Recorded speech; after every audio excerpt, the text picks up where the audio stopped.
On July 20th, 1969, one of the most phenomenal events made its way into the history books, when the Apollo 11 completed its historic mission to the moon. While the most brilliant minds helped to make sure that the Eagle had landed, computers also played a significant role. The guidance system that navigated the spacecraft was one of the earliest forms of modern computing.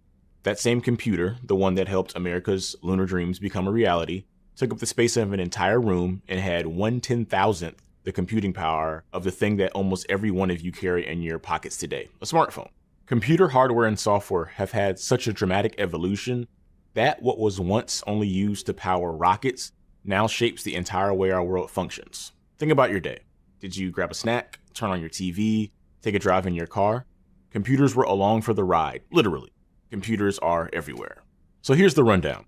By the end of this course, you'll understand how computers work and get a grasp of the building blocks of IT. We're going to cover the basics of how computer hardware performs calculations, and we're going to actually build a computer from the ground up. We'll look at how operating systems control and interact with hardware. We'll take a look at the internet and get a better understanding of how computers talk to each other. We'll also spend time learning about how applications and programs tie all of this together and let humans interact with these systems. Finally, we'll cover important lessons on problem solving with computers and cover the communication skills that are so critical when interacting with others in IT. Whether you're looking for a job in the IT industry or you just want to learn how your laptop connects to the internet, understanding how computers work at every level can help you in your day-to-day life and in the workplace. But first, let's take a step way back to where it all began, even before the Apollo 11 mission touched down, so you can understand how and why we use computers today.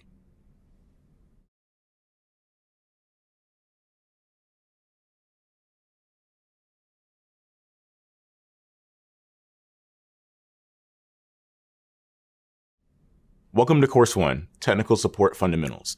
My name is Kevin Limehouse, and I work as a support specialist for platforms billing DoubleClick at Google.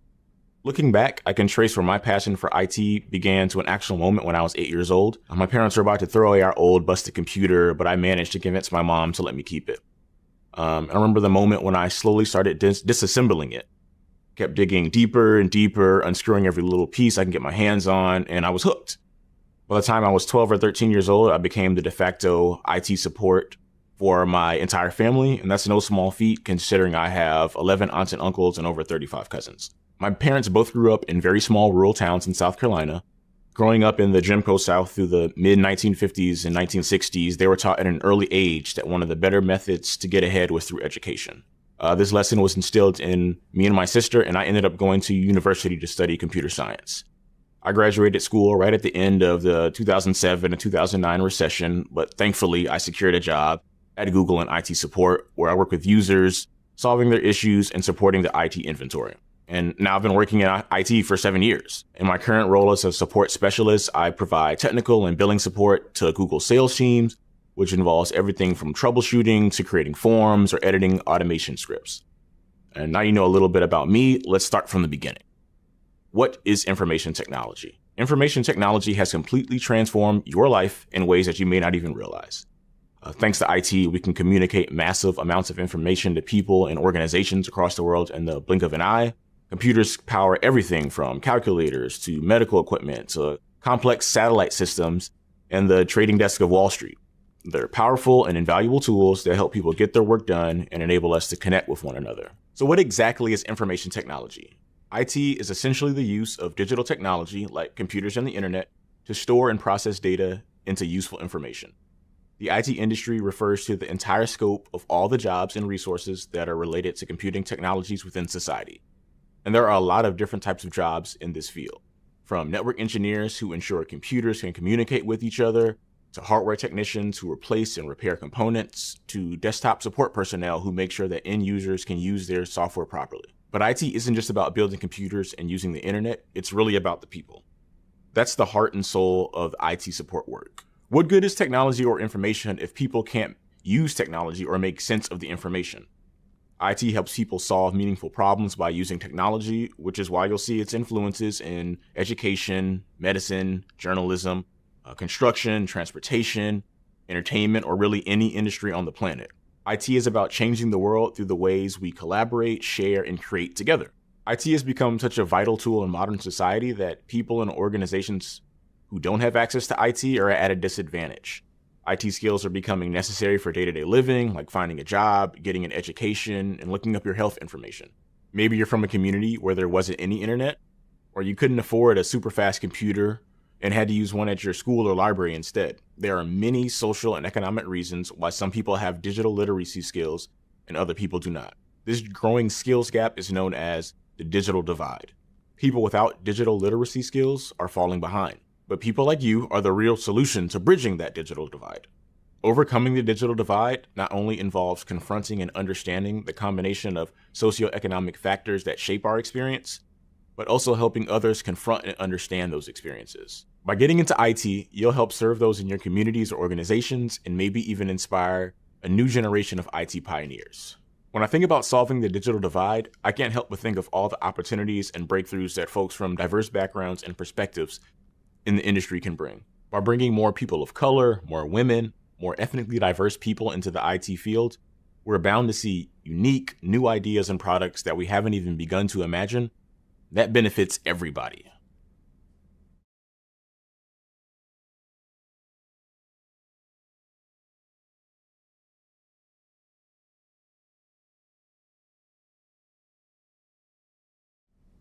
So what's the day-to-day work of someone in IT support like?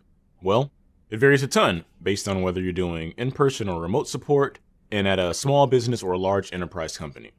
And there's really no such thing as day-to-day work, since the puzzles and challenges are always new and interesting. But in general, an IT support specialist makes sure that an organization's technological equipment is running smoothly. This includes managing, installing, maintaining, troubleshooting, and configuring office and computing equipment. This program is designed to prepare you for an entry-level role in IT help desk support. You'll learn how to set up a user's desktop or workstation, how to install the computer applications that people use the most. You'll learn how to fix a problem or troubleshoot when something goes wrong, and how to put practices in place to prevent similar problems from happening again. Not only will you learn the technical aspects of troubleshooting a problem, you'll also learn how to communicate with users in order to best assist them. We'll also show you how to set up a network from scratch to connect to the internet, and teach you about how to implement security to make sure your systems are safe from hackers and other risks. For me, my favorite part of IT support is the problem-solving aspect. I love to exercise my creativity to spin up a solution to a user's issue. Being an IT generalist also gave me the flexibility to learn and practice so many different skills and eventually determine where I want to focus my career. Plus, when things go wrong or you fail at something in IT, you can take the feedback from those mistakes and be better equipped to tackle them the next time around. Using failure as a feedback is an important skill both in IT and in life. For me, that's why I was so attracted to the IT field. I love the process of problem solving and constantly stretching myself to learn and grow. There's also never been more opportunity to get into the IT industry than now. Not only is the field of IT incredibly diverse, but job prospects are also booming. It's projected that IT jobs in the US alone will grow 12% in the next decade.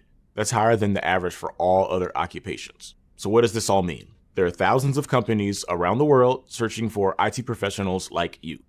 So the main gist is that IT is totally awesome and full of opportunity, and we're so excited that you're here. So let's dive right in.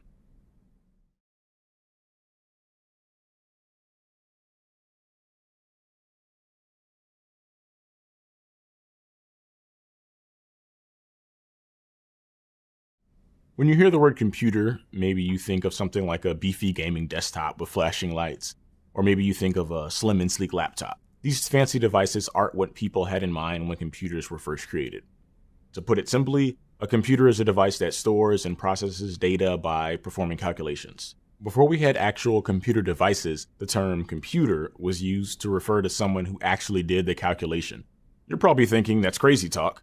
My computer lets me check social media, browse the internet, design graphics. How can it possibly just perform calculations? Well, friends, in this course, we'll be learning how computer calculations are baked into applications, social media, games, etc., all the things that you use every day. But to kick things off, we'll learn about the journey computers took from the earliest known forms of computing into the devices that you know and love today. In the world of technology, and if I'm getting really philosophical in life, It is important to know where we've been in order to understand where we are and where we are going. Historical context can help you understand why things work the way they do today. Have you ever wondered why the alphabet isn't laid out in order on your keyboard? The keyboard layout that most of the world uses today is the QWERTY layout, distinguished by the Q, W, E, R, T, and Y keys in the top row of the keyboard. The most common letters that you type aren't found on the home row, where your fingers hit the most. But why? There are many stories that claim to answer this question. Some say it was developed to slow down typists so they wouldn't jam old mechanical typewriters. Others claim it was meant to resolve problems for telegraph operators. One thing is for sure, the keyboard layout that millions of people use today isn't the most effective one. Different keyboard layouts have even been created to try and make typing more efficient. Now that we're starting to live in a mobile-centric world with our smartphones, the landscape for keyboards may change completely. My typing fingers are crossed. In the technology industry, having a little context can go a long way to making sense of the concepts you'll encounter.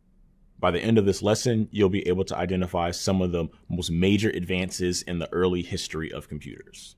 Do you know what an abacus is? It looks like a wooden toy that a child would play with, but it's actually one of the earliest known computers. It was invented in 500 BC to count large numbers. While we have calculators like the old reliable TI-89s or the ones in our computers, the abacus is actually still used today. Over the centuries, humans built more advanced counting tools, but they still required a human to manually perform the calculations. The first major step forward was the invention of the mechanical calculator in the 17th century by Blaise Pascal. This device used a series of gears and levers to perform calculations for the user automatically. While it was limited to addition, subtraction, multiplication, and division for pretty small numbers, it paved the way for more complex machines. The fundamental operations of the mechanical calculator were later applied to the textile industry. Before we had streamlined manufacturing, looms were used to weave yarn into fabric. If you wanted design patterns on your fabric, that took an incredible amount of manual work. In the 1800s, a man by the name of Joseph Jacquard invented a programmable loom. These looms took a sequence of cards with holes in them.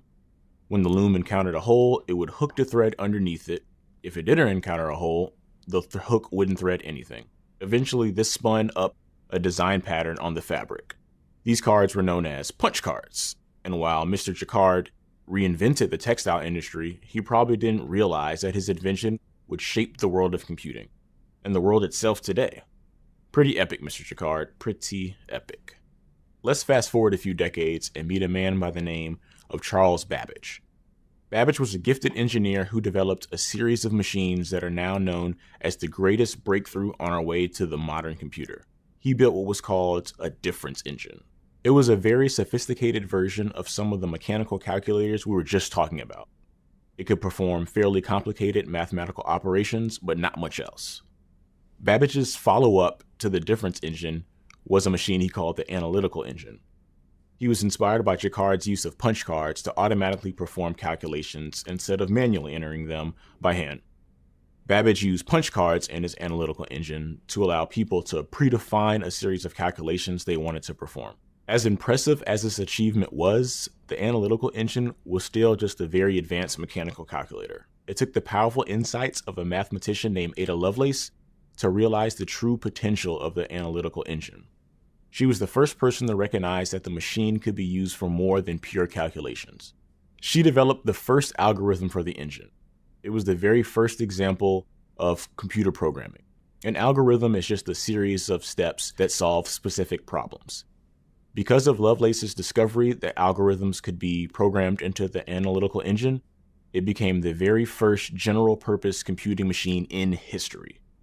And a great example that women have had some of the most valuable minds in technology since the 1800s. We've covered a lot of ground already, learning about how primitive counting devices like the abacus evolved into huge, complex devices like the analytical engine, proof that there was life before social media. In the next video, we'll learn about how these mechanical machines made the leap into modern computing.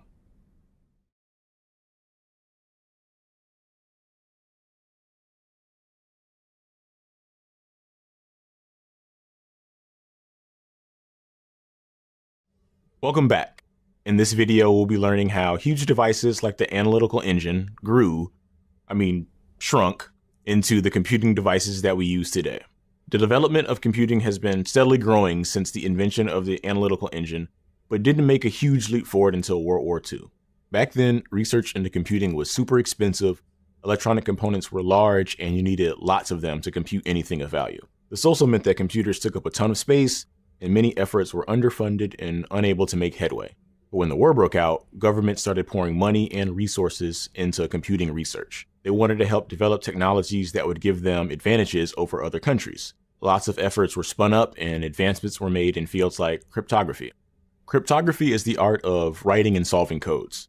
During the war, computers were used to process secret messages from enemies faster than a human could ever hope to do.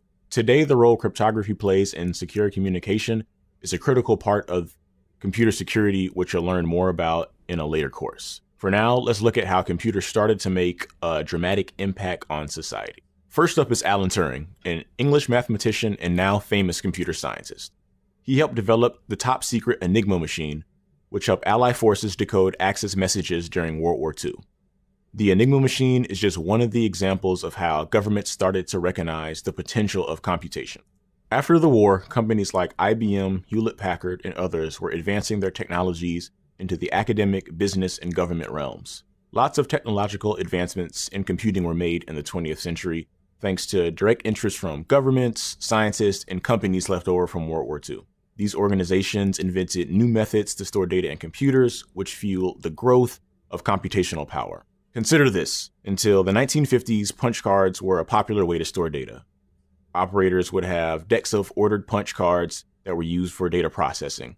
If they dropped the deck by accident and the cards got out of order, it was almost impossible to get them sorted again. There were obviously some limitations to punch cards, but thanks to new technological innovations like magnetic tape and its counterparts, people began to store more data on more reliable media.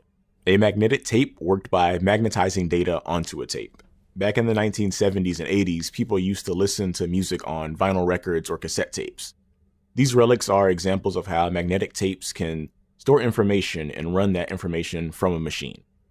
This left stacks and stacks of punch cards to collect dust while their new magnetic tape counterparts began to revolutionize the industry.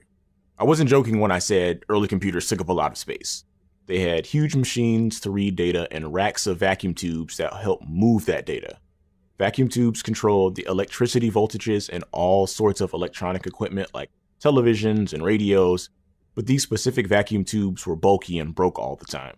Imagine what the work of an IT support specialist was like in those early days of computing. The job description might have included crawling around inside huge machines filled with dust and creepy crawly things, while replacing vacuum tubes and swapping out those punch cards. In those days, doing some debugging might have taken on a more literal meaning. Renowned computer scientist Admiral Grace Hopper had a favorite story involving some engineers working on the Harvard Mark II computer. They were trying to figure out the source of the problems in a relay. After doing some investigating, they discovered the source of their trouble was a moth, a literal bug in the computer. The ENIAC was one of the earliest forms of general-purpose computers. It was a wall-to-wall convolution of massive electronic components and wires, had 17,000 vacuum tubes, and took up about 1,800 square feet of floor space. Imagine if you had to work with that scale of equipment today. I wouldn't want to share an office with 1,800 square feet of machinery. Eventually, the industry started using transistors to control electricity voltages. This is now a fundamental component of all electronic devices. Transistors perform almost the same functions as vacuum tubes, but they are more compact and more efficient. You can easily have billions of transistors in a small computer chip today. Throughout the decades, more and more advancements were made. The very first compiler was invented by Admiral Grace Hopper. Compilers made it possible to translate human language via a programming language into machine code. In case you didn't totally catch that, we'll talk more about compilers later in this course. The big takeaway is that this advancement was a huge milestone in computing that led to where we are today. Now, learning programming languages is accessible for almost anyone anywhere. We no longer have to learn how to write machine code in ones and zeros. You'll get to see these languages in action in future lessons where you'll write some code yourself. Side note, if the thought of that scares you, don't worry. We'll help you every step of the way. But for now, let's get back to the evolution of computers. Eventually, the industry gave way to the first hard disk drives and microprocessors. Then, programming language started becoming the predominant way for engineers to develop computer software. Computers were getting smaller and smaller, thanks to advancements in electronic components. Instead of filling up entire rooms like ENIAC, they were getting small enough to fit on tabletops. The Xerox Alto was the first computer that resembled the computers we're familiar with now. It was also the first computer to implement a graphical user interface that used icons, a mouse, and a window. Some of you may remember that the sheer size and cost of historical computers made it almost impossible for an average family to own one. Instead, they were usually found in military and university research facilities. When companies like Xerox started building machines at a relatively affordable price and at a smaller form factor, the consumer age of computing began. Then in the 1970s, a young engineer named Steve Wozniak invented the Apple I, a single-board computer meant for hobbyists. With his friend Steve Jobs, they created a company called Apple Computer. Their follow-up to the Apple I, the Apple II, was ready for the average consumer to use. The Apple II was a phenomenal success, selling for nearly 2 decades and giving a new generation of people access to personal computers. For the first time, computers became affordable for the middle class and helped bring computing technology into both the home and office. In the 1980s, IBM introduced its personal computer. It was released with a primitive version of an operating system called MS-DOS, or Microsoft Disk Operating System. Side note, modern operating systems don't just have text anymore. They have beautiful icons, words, and images like what we see on our smartphones. It's incredible how far we've come from the first operating system to the operating systems we use today. Back to IBM's PC. It was widely adopted and made more accessible to consumers thanks to a partnership with Microsoft. Microsoft, founded by Bill Gates, eventually created Microsoft Windows. For decades, it was the preferred operating system in the workplace and dominated the computing industry because it could be run on any compatible hardware. With more computers in the workplace, the dependence on IT rose, and so did the demand for skilled workers who could support that technology. Not only were personal computers entering the household for the first time, but a new type of computing was emerging: video games. During the 1970s and 80s, coin-operated entertainment machines called arcades became more and more popular. A company called Atari developed one of the first coin-operated arcade games in 1972 called Pong. Pong was such a sensation that people were standing in lines at bars and rec centers for hours at a time to play. Entertainment computers like Pong launched the video game era. Eventually, Atari went on to launch the Video Computer System, which helped bring personal video consoles into the home. Video games have contributed to the evolution of computers in a very real way. Tell that to the next person who dismisses them as a toy. Video games show people that computers didn't always have to be all work and no play. They were a great source of entertainment too. This was an important milestone for the computing industry, since at that time, computers were primarily used in the workplace or at research institutions. With huge players in the market like Apple, Macintosh, and Microsoft Windows taking over the operating system space, a programmer by the name of Richard Stallman started developing a free Unix-like operating system. Unix was an operating system developed by Ken Thompson and Dennis Ritchie, but it wasn't cheap and wasn't available to everyone. Stallman created an OS that he called GNU. It was meant to be free to use with similar functionality to Unix.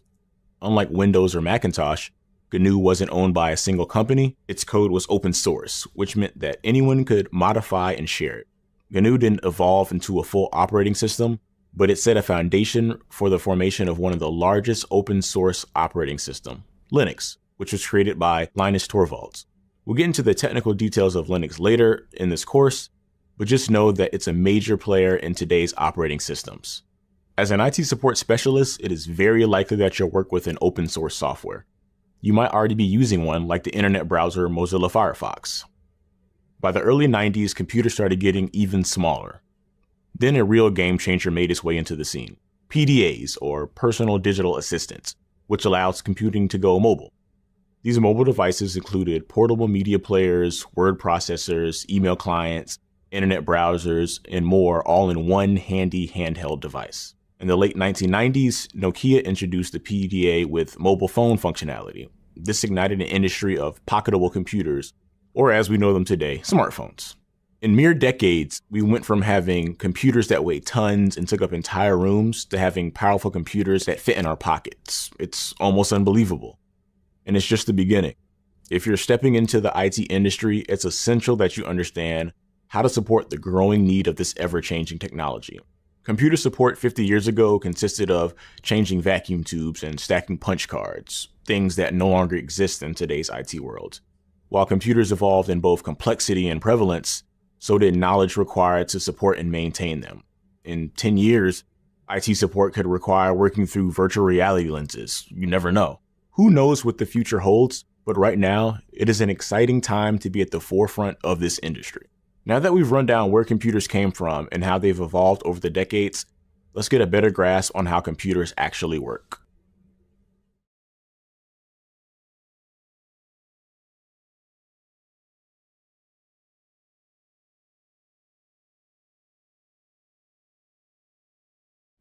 Remember when I said that a computer is a device that stores and processes data by performing calculations? Whether you're creating an artificial intelligence that can beat humans at chess, or something more simple like running a video game, the more computing power you have access to, the more you can accomplish. By the end of this lesson, you'll understand what a computer calculates and how. Let's look at this simple math problem. 0 plus 1 equals what?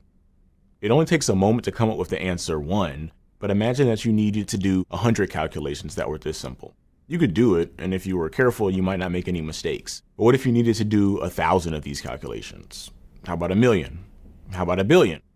This is exactly what a computer does. A computer simply compares ones and zeros, but millions or billions of times per second. Wowza. The communication that a computer uses is referred to as binary system, also known as base 2 numeral system. This means that it only talks in ones and zeros. You may be thinking, okay, my computer only talks in ones and zeros, how do I communicate with it? Think of it like this. We use the letters of the alphabet to form words, and we give those words meaning. We use them to create sentences, paragraphs, and whole stories. The same thing applies to binary, except instead of A, B, C, and so on, we only have 0 and 1 to create words that we give meaning to. In computing terms, we group binary into 8 numbers or bits. Technically, a bit is a binary digit. Historically, we use 8 bits because in the early days of computing, hardware utilized the base 2 numeral system to move bits around. 2 to the 8th numbers offered us a large enough range of values to do the computing we needed. Back then, any number of bits was used, but eventually the grouping of 8 bits became the industry standard that we use today. You should know that a group of 8 bits is referred to as a byte. So a byte of zeros and ones could look like 100111011. Each byte can store 1 character, and we can have 256 possible values thanks to the base 2 system, 2 to the 8th. In computer talk, this byte can mean something like the letter C. And this is how computer language is born. Let's make a quick table to translate something a computer might see into something we'd be able to recognize. What does the following translate to?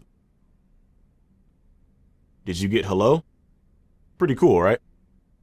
By using binary, we can have unlimited communication with our computer.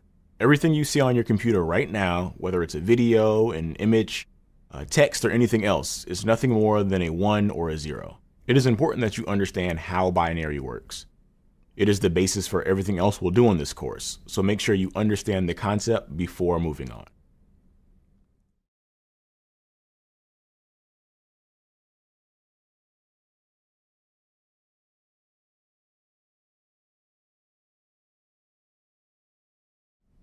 Remember from the earlier video that a byte can store only zeros and ones.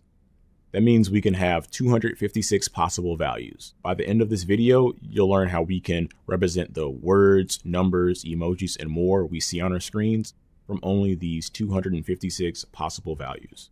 It's all thanks to character encoding. Character encoding is used to assign our binary values to characters so that we as humans can read them.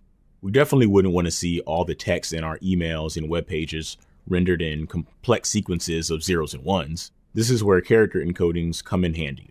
You can think of character encoding as a dictionary.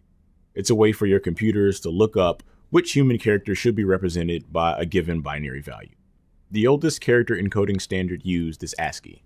It represents the English alphabet, digits, and punctuation marks. The first character in the ASCII to binary table, a lowercase a, maps to 011000001 in binary. This is done for all the characters you can find in the English alphabet, as well as numbers and some special symbols. The great thing with ASCII was that we only needed to use 127 values out of our possible 256. It lasted for a very long time, but eventually it wasn't enough. Other character encoding standards were created to represent different languages, different amounts of characters, and more. Eventually, they would require more than 256 values we were allowed to have. Then came UTF-8, the most prevalent encoding standard used today. Along with having the same ASCII table, it also lets us use a variable number of bytes. What do I mean by that? Think of any emoji. It's not possible to make emojis with a single byte since we can only store one character in a byte. Instead, UTF-8 allows us to store a character in more than one byte, which means endless emoji fun. UTF-8 is built off the Unicode standard. We won't go into much detail, but the Unicode standard helps us represent character encoding in a consistent manner. Now that we've been able to represent letters, numbers, punctuation marks, and even emojis, how do we represent color? Well, there are all kinds of color models. For now, let's stick to a basic one that's used in a lot of computers, RGB, or red, green, and blue model. Just like the actual colors, if you mix a combination of any of these, you'll be able to get the full range of colors. In computer land, we use 3 characters for the RGB model. Each character represents a shade of the color, and that then changes the color of the pixel you see on your screen. With just 8 combinations of zeros and ones, we're able to represent everything that you see on your computer, from a simple letter A to the very video that you're watching right now on the Coursera website. Very cool. In the next video, we'll discuss how we actually generate the zeros and ones.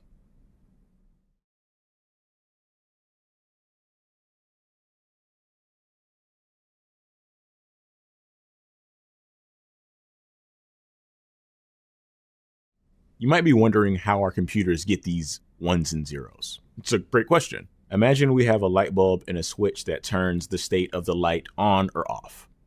If we turn the light on, we can denote that state as 1.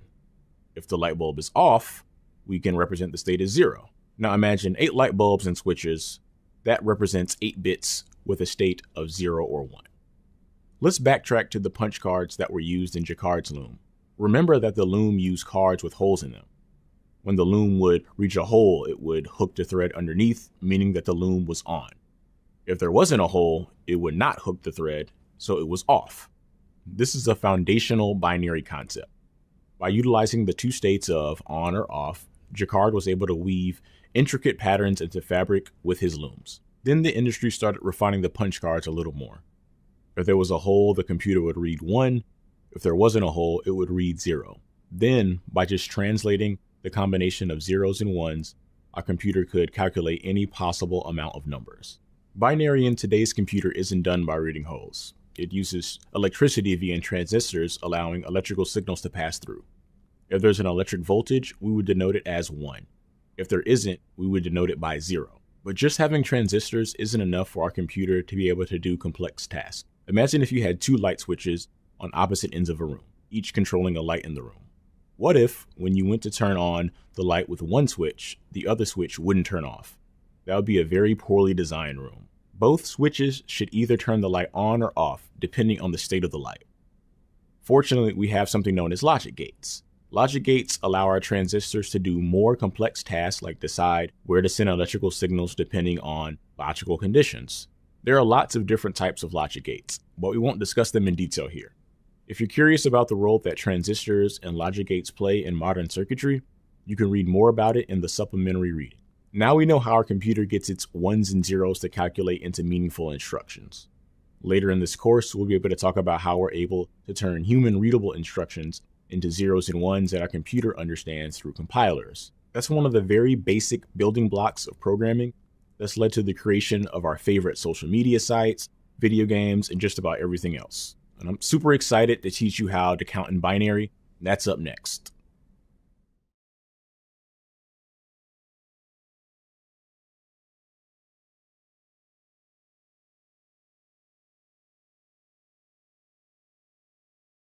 Binary is the fundamental communication block of computers, but it's used to represent more than just text and images. It's used in many aspects of computing like computer networking, which you'll learn about in a later course. It's important that you understand how computers count in binary. We've shown you simple lookup tables that you can use like the ASCII to binary table, But as an IT support specialist, whether you're working on networking or security, you'll need to know how binary works. So let's get started. You'll probably need a trusty pen and paper, a calculator, and some good old-fashioned brain power to help you in this video. The binary system is how our computers count, using ones and zeros. But humans don't count like that. When you were a child, you may have counted using 10 fingers on your hand. That innate counting system is called the decimal form or base 10 system. In the decimal system, there are 10 possible numbers you can use, ranging from 0 to 9. When we count binary, which only uses 0 and 1, we convert it to a system that we can understand, decimal. 330, 250, 240, 4 million. They're all decimal numbers. We use the decimal system to help us figure out what bits our computer can use. We can represent any number in existence just by using bits. That's right, we can represent this number just using ones and zeros. So how does that work? Let's consider these numbers: 128, 64, 32, 16, 8, 4, 2, and 1. What patterns do you see? Hopefully you'll see that each number is a double of the previous number going right to left. What happens if you add them all up? You get 255. That's kind of weird. I thought we could have 256 values for a byte. Well, we do. The 0 is counted as a value, so the maximum decimal number you can have is 255. What do you think the number is represented here? See where the ones and the zeros are represented?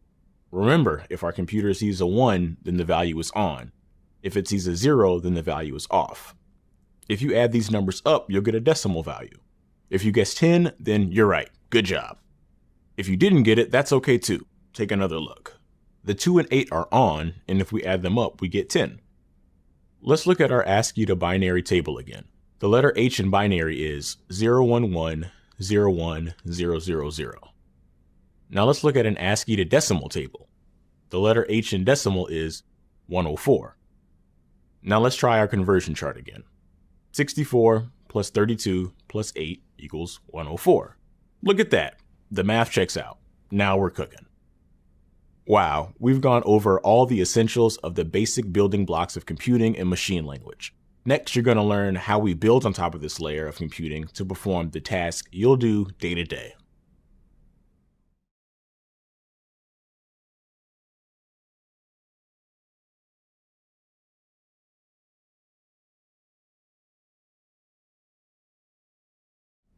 When we interact with our computers, we use our mouse, keyboard, or even a touchscreen. We don't tell it the actual zeros and ones it needs to understand something. But wait, we actually do. We just don't ever have to worry about it. We use the concept of abstraction to take a relatively complex system and simplify it for our use. You use abstraction every day in the real world, and you may not even know it. If you've ever driven a car, you don't need to know how to operate the transmission or the engine directly. There's a steering wheel, some pedals, maybe a gear stick. If you buy a car from a different manufacturer, you operate it in pretty much the same way, even though the stuff under the hood might be completely different. This is the essence of abstraction. Abstraction hides complexity by providing a common interface: the steering wheel, pedals, gear stick, and gauges in our car example. The same thing happens in our computer. We don't need to know how it works underneath the hood. We have a mouse and a keyboard we can use to interact with it. Thanks to abstraction, the average computer user doesn't have to worry about the technical details. We'll use this under the hood metaphor throughout the program to describe the area that contains the underlying implementation of a technology. In computing, we use abstraction to make a very complex problem, like how to make computers work, easier to think about. We do that by breaking it apart into simpler ideas that describe single concepts or individual jobs that need to be done, and then stack them in layers. This concept of abstraction will be used throughout this entire course. It's a fundamental concept in the computing world. Another simple example of abstraction in an IT role that you might see a lot is an error message. We don't have to dig through someone else's code and find a bug. This has been abstracted out for us already in the form of an error message. A simple error message like "found not found" actually tells us a lot of information and saves us time to figure out a solution. Can you imagine if instead of abstracting an error message, our computer did nothing and we had no clue where to start looking for answers? Abstraction helps us in many ways that we don't even realize.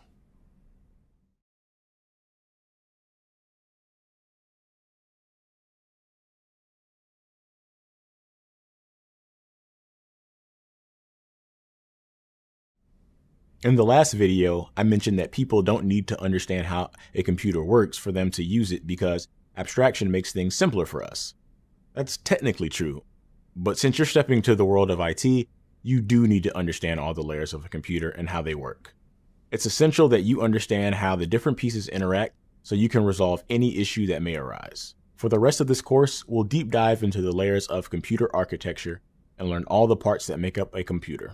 A computer can be cut into 4 main layers: hardware, operating system, software, and users. The hardware layer is made up of the physical components of a computer. These are objects you can physically hold in your hand: laptops, phones, monitors, keyboards. You get the idea. In the next lesson, you'll learn all of the components of a computer and how they work. You'll even be able to build your own computer by the end of this module. The operating system allows hardware to communicate with the system. Hardware is created by many different manufacturers. The operating system allows them to be used with our system regardless of where it came from. In the next few lessons, you'll learn about the major operating systems that we use today, and you'll be able to understand all of the underlying components that make up an operating system. By the end of these lessons, you'll have a strong grasp on the major components of any operating system like Android or Windows, and use that knowledge to navigate any operating system. The software layer is how we as humans interact with our computers.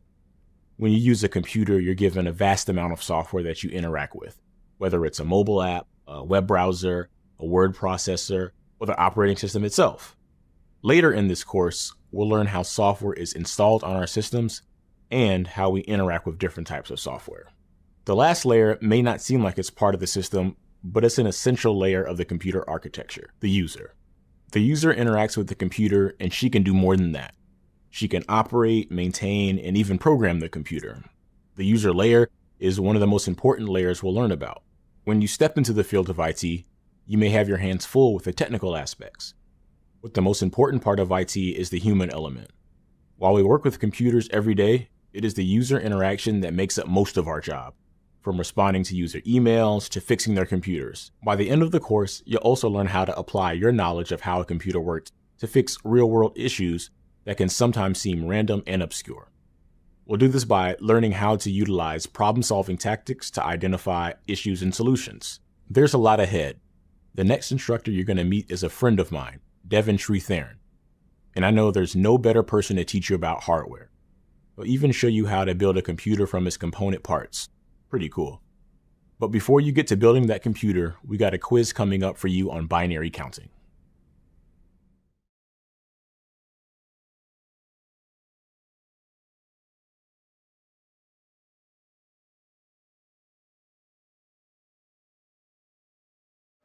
Let's face it, computers are everywhere.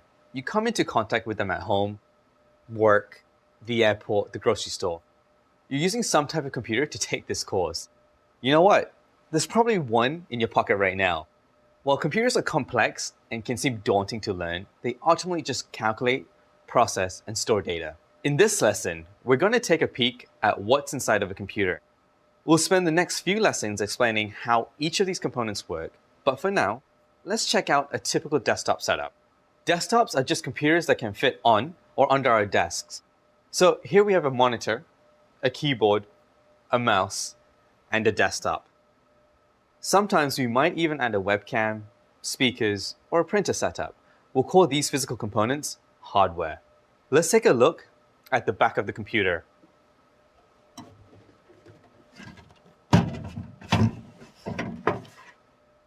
You can see common connectors here. The power outlet here, and the common ports here. Ports are connection points that we can connect devices to that extend the functionality of our computer. We'll go into detail about the ports you see here in a later lesson, but here's a quick rundown.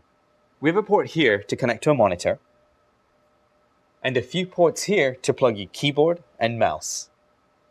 There's another important one here for our network connection. With just these ports, we're able to have the basic functionality to browse the web and much more.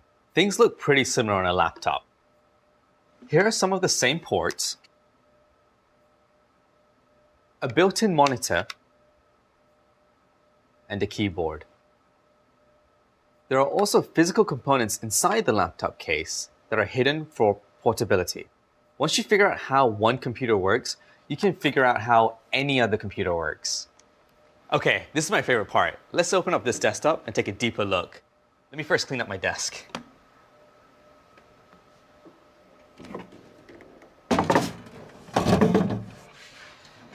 Get ready for it. Whoa, it looks pretty complicated, but that's okay. We'll take you through it. Let's start with a quick tour. Then we'll dive deeper into each of these parts in the next lesson. Right here, this component is the CPU, or Central Processing Unit, which is covered by this heatsink. You can think of the CPU as the brain of our computer. The CPU does all the calculations and data processing. It communicates pretty heavily with this component right here, RAM, or Random Access Memory. RAM is our computer's short-term memory. We use this component when we want to store data temporarily. Like, let's say you're typing something into a chat or a piece of text in a word processor. This information is stored in the RAM. Don't worry, we'll cram in more details on RAM in a later lesson. When we want to store anything in long-term memory, we use this component here, the hard drive. The hard drive holds all our data, which can include music, pictures, applications. Let me show you something else interesting. Have you noticed this large slab here? This is our motherboard. It holds everything in place and lets our components communicate with each other. It's the foundation of our computer. You can think of the motherboard as the body or circuitry system of the computer that connects all the pieces together. The last component we'll talk about is our power supply, which converts electricity from our wall outlet onto a format that our computer can use. You know what's interesting? All these components make up most computers, even a mobile phone. While it might look very different from your laptop, a mobile phone just uses a smaller version of the hardware that we saw in the desktop and laptop today. So now that we've covered the basic anatomy of a computer, we'll go over each of these components in depth in the next few lessons. Understanding how computer hardware works is a really helpful skill set in IT support. Since an IT department maintains the hardware that a company uses, a solid understanding of these computer internals will come in handy when troubleshooting hardware-related problems. And taking things apart to see how they work is just super fun.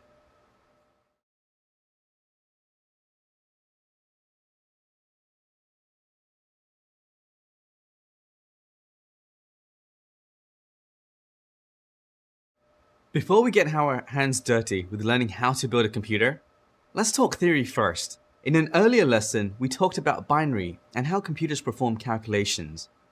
Remember that our computer can only communicate in binary using ones and zeros. Our computers speak in machine language, but we, of course, speak in human languages like English, Spanish, Mandarin, Hindi. You get the idea. If we want to communicate with our machines, we have to have some sort of translation dictionary. Just like if I wanted to say something in Spanish, I'd look it up in an English to Spanish dictionary.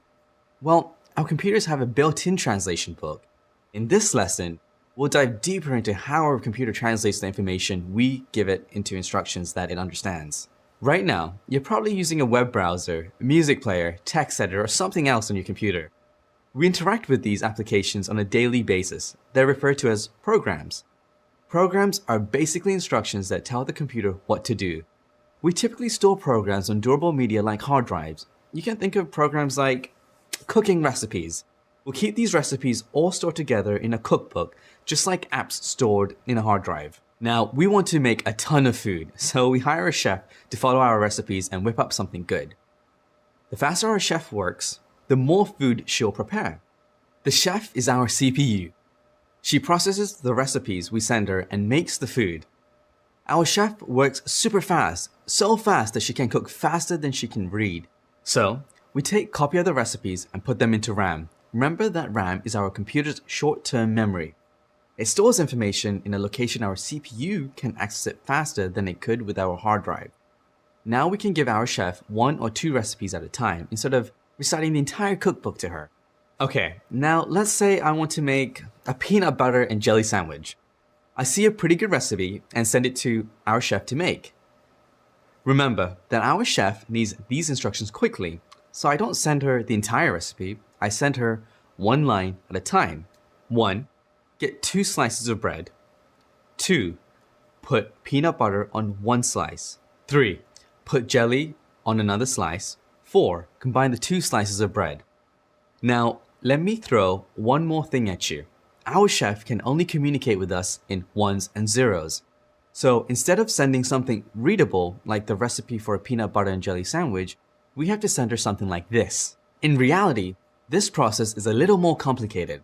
Our CPU is constantly taking instructions and executing them. These instructions are written in binary, but how do they travel around the computer? In our computer, we have something called the External Data Bus, or EDB. It's nothing like a bus at all. It's a row of wires that interconnect the parts of our computer, kind of like the veins in our body. When you send a voltage to one of the wires, we say the state of the wire is on, or represented by a 1. If there's no voltage, then we say that the state is off, represented by a 0. This is how we send around our ones and zeros. Sound familiar? In the last lesson, we talked about how transistors help us to send voltages. Now, we know how our bits physically travel around the computer. The EDB comes in different sizes: 8-bit, 16-bit, 32, even 64. Can you imagine if you had 64 wires going? You can move around a lot more data. Right now, we're just going to stick with using an EDB with 8 bits in our examples, sending 1 byte at a time. Okay, so now our CPU is receiving a byte and it needs to get to work. Inside the CPU, there are components known as registers. They let us store the data that our CPU works with. If, for example, our CPU wanted to add 2 numbers, one number would be stored in register A. Another number would be stored in register B. The result of those 2 numbers would be stored in register C. Imagine, the register is one of our chef's work tables. Since she has a place to work, she can start to cook. To do so, she uses a translation book to translate her binary into tasks that she can perform. Let's jump back for a second. Remember that our programs are copied into RAM for the CPU to read. RAM is memory that's randomly accessed, allowing our CPU to read from any part of RAM as quickly as any other part. We don't actually send data from RAM over the EDB. There would be way too much stuff. RAM can hold millions, even billions of rows of data. Despite our sandwich example, most of our recipes aren't simple at all. They can be thousands of lines long. We want to process them and we don't actually go in any particular order. Since we can only send one line of data through the EDB at a time, we need the help of another component, the memory controller chip, or MCC. The MCC is a bridge between the CPU and the RAM. You can think of it like a nerve in your brain connecting to your memories. The CPU talks to the MCC and says, "Hey, I need the instructions for step number 3 of this recipe." The MCC finds the instructions for step number 3 in RAM, grabs the data, and sends it through the EDB. There's another bus that's nothing like a bus involved in the process called the address bus. It connects the CPU to the MCC and sends over the location of the data, but not the data itself. Then the MCC takes the address and looks for the data, and then data is then sent over the EDB.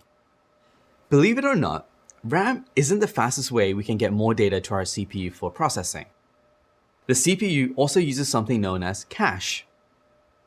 Cache is smaller than RAM, but it lets us store data that we use often and lets us quickly reference it. Think of RAM like a refrigerator full of food. It's easy to get into, but it takes time to get something out. On the flip side of that, cache is like the stuff we have in our pockets. It's used to store recently or frequently accessed data.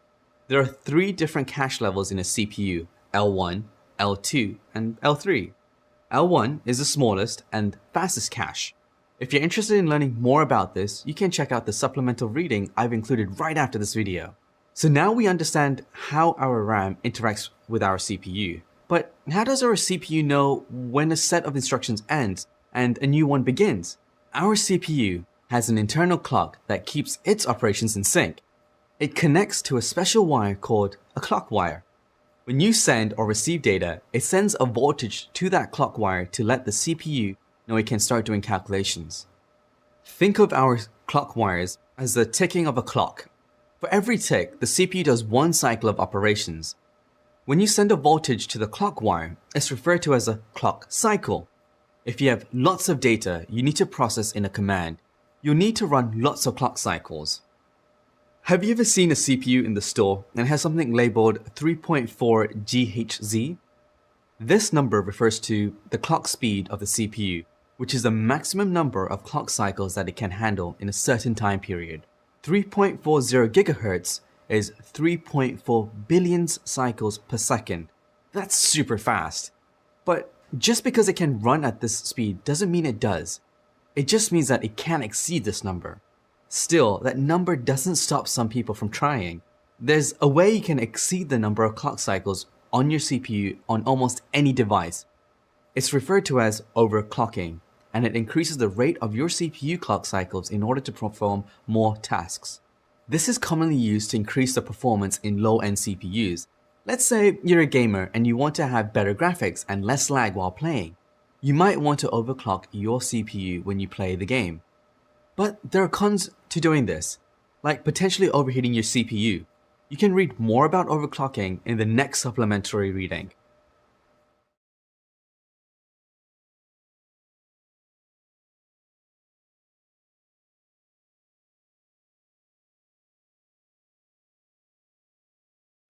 If someone asked you, calculate the square root of 5,439,493, would you do the math by hand? Unless you really love tedious math problems, you'd probably use a calculator. What about binary? Well, you probably wouldn't calculate binary by hand either. There's actually a very powerful calculator right inside of your computer that processes binary for us. We've already discussed this in Calculator in detail. Do you know what it is? It's our CPU, the brain of our computer. In this video, we'll cover the more practical aspects of the CPU. Remember that translation book that I talked about in an earlier lesson? The CPU uses this to translate and perform functions on our data. This translation book is called an instruction set, which is literally just a list of instructions that our CPU is able to run. Functions like adding, subtracting, copying data are all instructions that our CPU can carry out. Every single program on your computer, while extremely complex, is broken down into very small and simple instructions found in our instruction set. Instruction sets are hard-coded into our CPU, so different CPU manufacturers may use different instruction sets, but they generally perform the same functions. It's like how car manufacturers build their engines differently, but they all get the same job done. You probably work with computer hardware as an IT support specialist, replacing failed hard disks, upgrading RAM modules, and installing video cards. So you need to be aware of what's out there. You've probably heard of a few popular CPU manufacturers or chipsets, like Intel, AMD, and Qualcomm.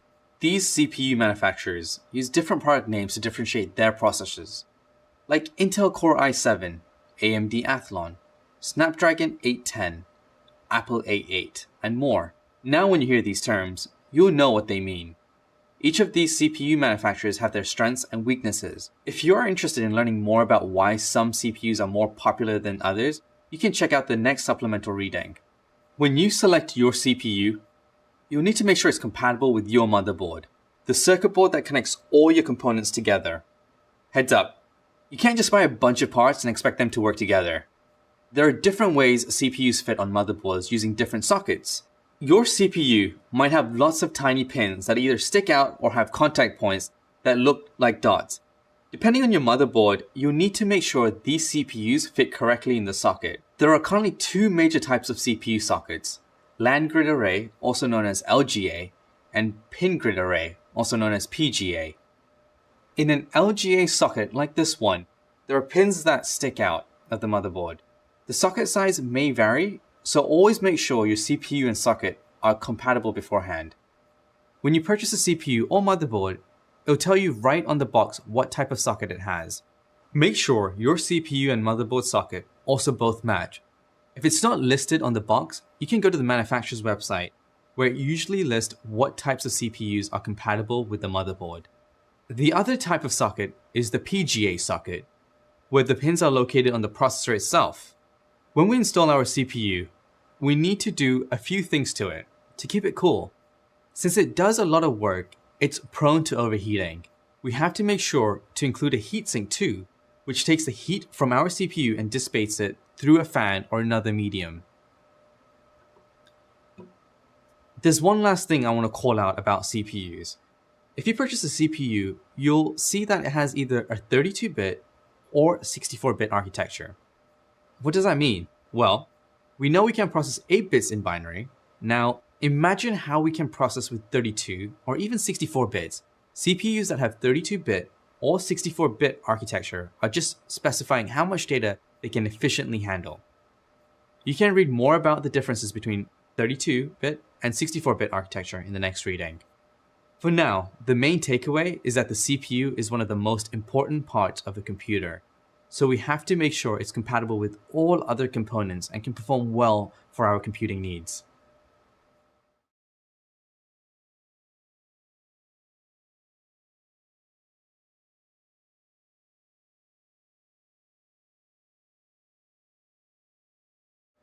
Let's talk about RAM, our computer's short-term memory. We use RAM to store data that we want to access quickly. This data changes all the time, so it isn't permanent. Almost all RAM is volatile, which means that once we power off our machines, the data stored in RAM is cleared. Remember that our computer is comprised of programs. To run a program, we need to make a copy of it in RAM so our CPU can process it. When you see a new phone or laptop that says it has 16 gig of RAM, that means it can run up to 16 gigs of programs, meaning you can run lots of programs at the same time. When you type in a document, you're using RAM. If you've ever had the misfortune of working on an important presentation or paper and losing power, you know the feeling you get when all of the work you've done is lost. It's a total bummer. This happens to anything with RAM, even video games. Have you ever gone on a long campaign without saving? Then right as you get to a save point, the power goes off on the console and all the progress you've made is lost forever? It's no fun at all. You spend the next hour or so deciding whether or not just to rage quit the game completely and start all over from scratch. Not that this happened to me or anything, that was just a friend. Anyway, all of this happens because RAM clears its data when powered off. There are lots of types of RAM, and the one that's commonly found in computers is DRAM, or Dynamic Random Access Memory. When a 1 or a 0 is sent to DRAM, it stores each bit in a microscopic capacitor. This is either charged or discharged, represented by 1 or a 0. These semiconductors are put into chips that are on the RAM and store our data. There are also different types of memory sticks that DRAM chips can be put on. The more modern DIMM sticks, which usually stands for Dual Inline Memory Module, have different sizes of pins on them. I should call out, we don't really buy RAM based on the number of DRAM chips they have. They're labeled by the capacity of RAM on a stick, like an 8 gig stick of RAM. After DRAM was created, RAM manufacturers built something called SDRAM, which stands for Synchronous DRAM. This type of RAM is synchronized to our system's clock speed, allowing quicker processing of data. In today's system, we use another type of RAM called Double Data Rate, SDRAM, or DDR SDRAM for short. Most people refer to this RAM as DDR, even shorter. There are lots of iterations of DDR, from DDR1, DDR2, DDR3, and now DDR4. DDR is faster, takes up less power, and has a larger capacity than earlier SDRAM versions. The latest version, DDR4, is the fastest type of short-term memory currently available for your computer. And faster RAM means that programs can be run faster and that more programs can run at the same time. Keep in mind that any RAM sticks you use need a compatible motherboard, where the different number of pins align with the motherboard RAM slots.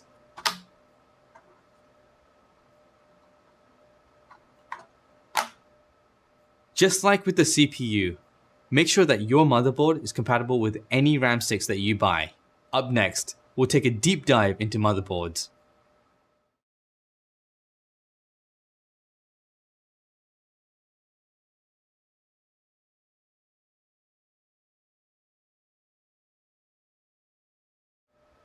The motherboard, the foundation that holds our computer together. It lets us expand our computer's functionality by adding expansion cards. It routes power from the power supply, and it allows the different parts of the computer to communicate with each other.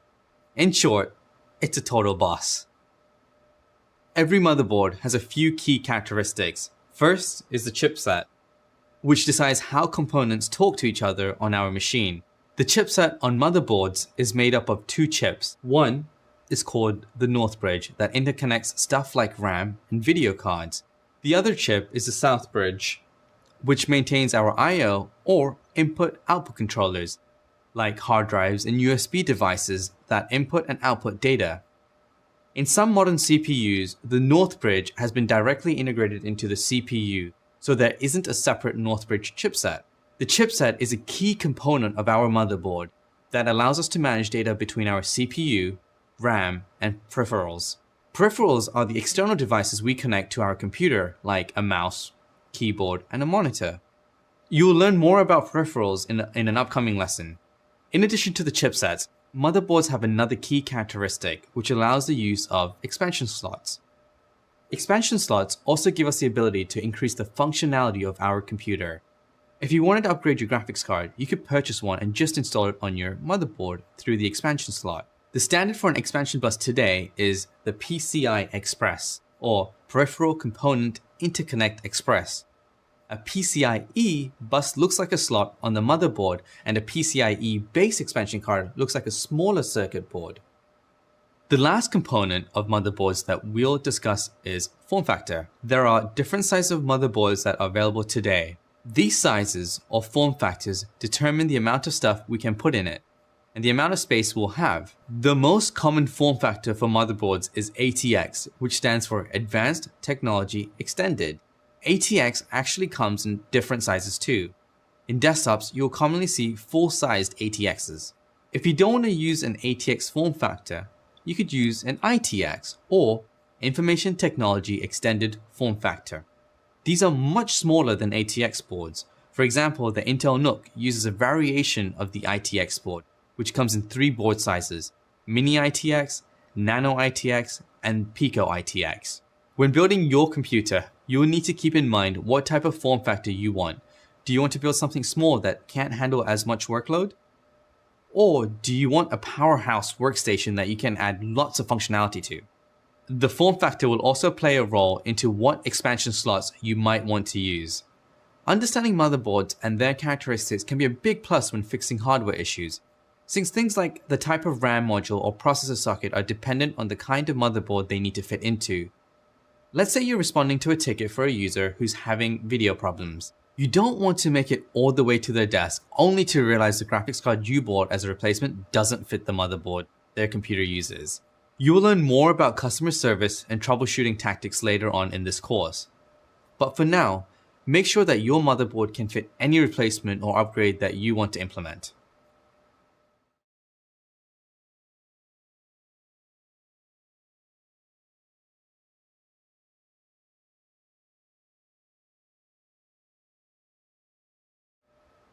So, before we get into computer storage, we need to fill in some gaps. I'm referring to things like gigabytes, bits, etc. But we actually haven't talked at all about what those metrics mean. Sorry, I got a gigabit ahead of myself. As you might have guessed, these terms refer to data sizes. The smallest unit of a data storage is a bit. A bit can store one binary digit, so it can store a 1 or 0. The next largest unit of storage is called a byte, which is comprised of 8 bits. A single byte can hold a letter, number, or symbol. The next largest unit is referred to as a kibibyte, but we typically use the term kilobyte. A kilobyte is made up of 1024 bytes. If you're curious why 1 kilobyte refers to 1024 bytes and not 1000 bytes, you can read more about that in the next supplemental reading. For now, here's a quick data conversion chart. How much does 500 gigabytes even mean? Let's take a look at the size of an average music file, which is about 3 megabytes. On a 500 gigabyte machine, that's approximately 165,000 music files. That's a lot of music. We store all of our computer's data on our hard drive, which allows us to store our programs, music, pictures, etc. Have you ever had an issue with your computer and lost all the data that was on your hard drive? Yeah, me too. It was the worst. This actually happens a lot, and you'll probably encounter it as an IT support specialist. Make sure you back up your data to be safe. This means you should copy or save your data somewhere else, just in case something goes wrong and your hard drive crashes. That way, you won't lose all your data.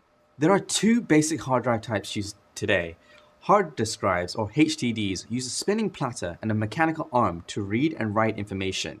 The speed that the platter rotates allows you to read and write data faster. This is commonly referred to as RPM, or revolution per minute. A hard drive with a higher RPM is faster, so if you go out and buy a hard drive today, you might see something like a 500 gigabyte with 5400 RPM. HDDs are prone to a lot more damage because there are a lot of moving parts. This susceptibility to damage went away with a new type of storage called solid state drive, or SSD. SSDs have no moving parts. Are you familiar with a USB stick? SSDs operate in a similar way. The information is stored on microchips, and data travels a lot faster than HDDs. The form factor for SSDs is also slimmer compared to their HDD cousins. Sounds great, doesn't it? So why doesn't everyone use SSDs? Well, both have their pros and cons. HDDs are more affordable, but they're more prone to damage.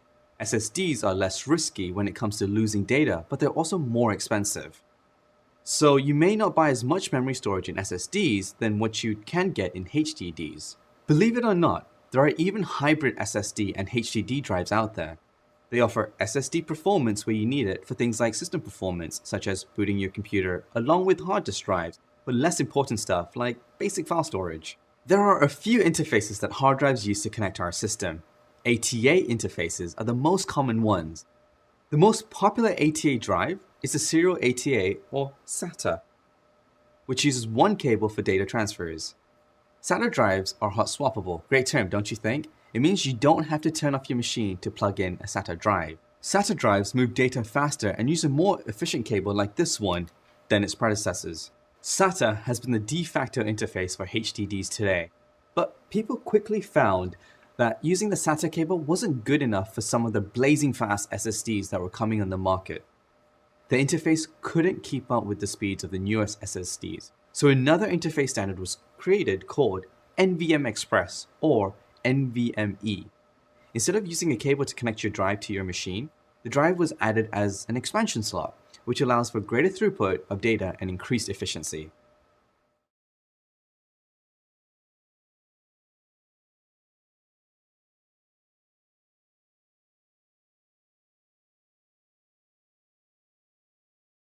In order to get our computer to work, let's give it some power.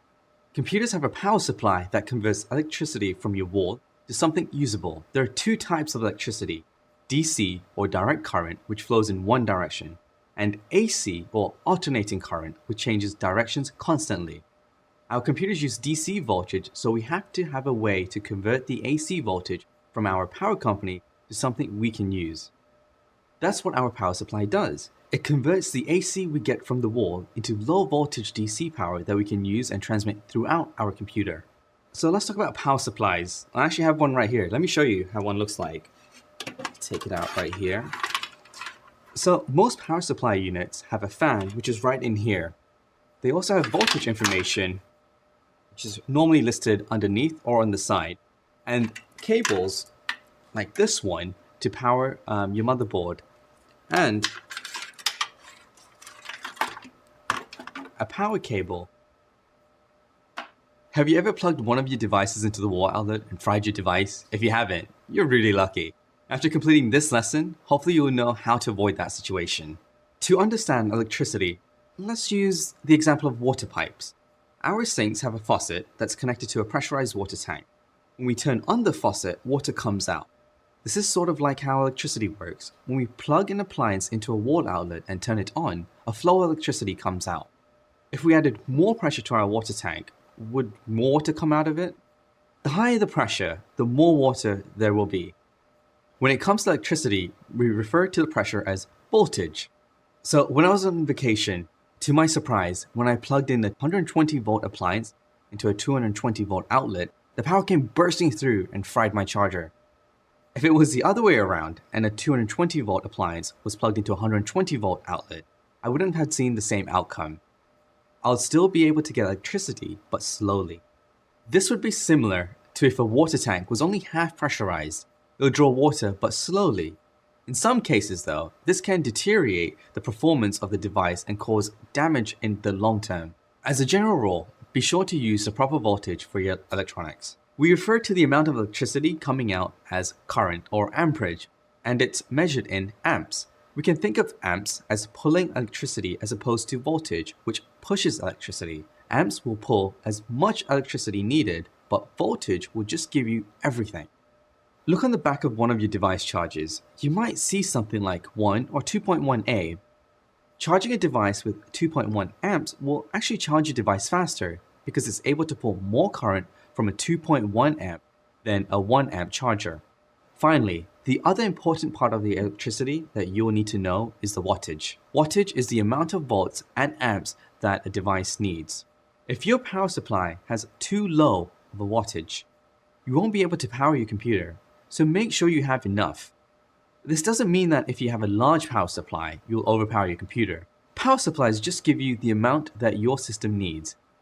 It's best to err on the side of large power supplies. You can power most basic desktops with a 500 watt power supply, but if you're doing something more demanding on your computer, like playing a high resolution video game or doing a lot of video production and rendering, you'll likely need a bigger power supply for your computer. On the other hand, if all you're doing is just browsing the web, the power supply that comes with your computer should be fine. All kinds of issues are caused by a bad power supply. Sometimes the computer doesn't even turn on at all. Since power supplies can fail for lots of reasons like burnouts, power surges, or even lightning strikes, knowing how to diagnose power issues and replace a failed power supply is a skill every IT support specialist should have in their toolbox.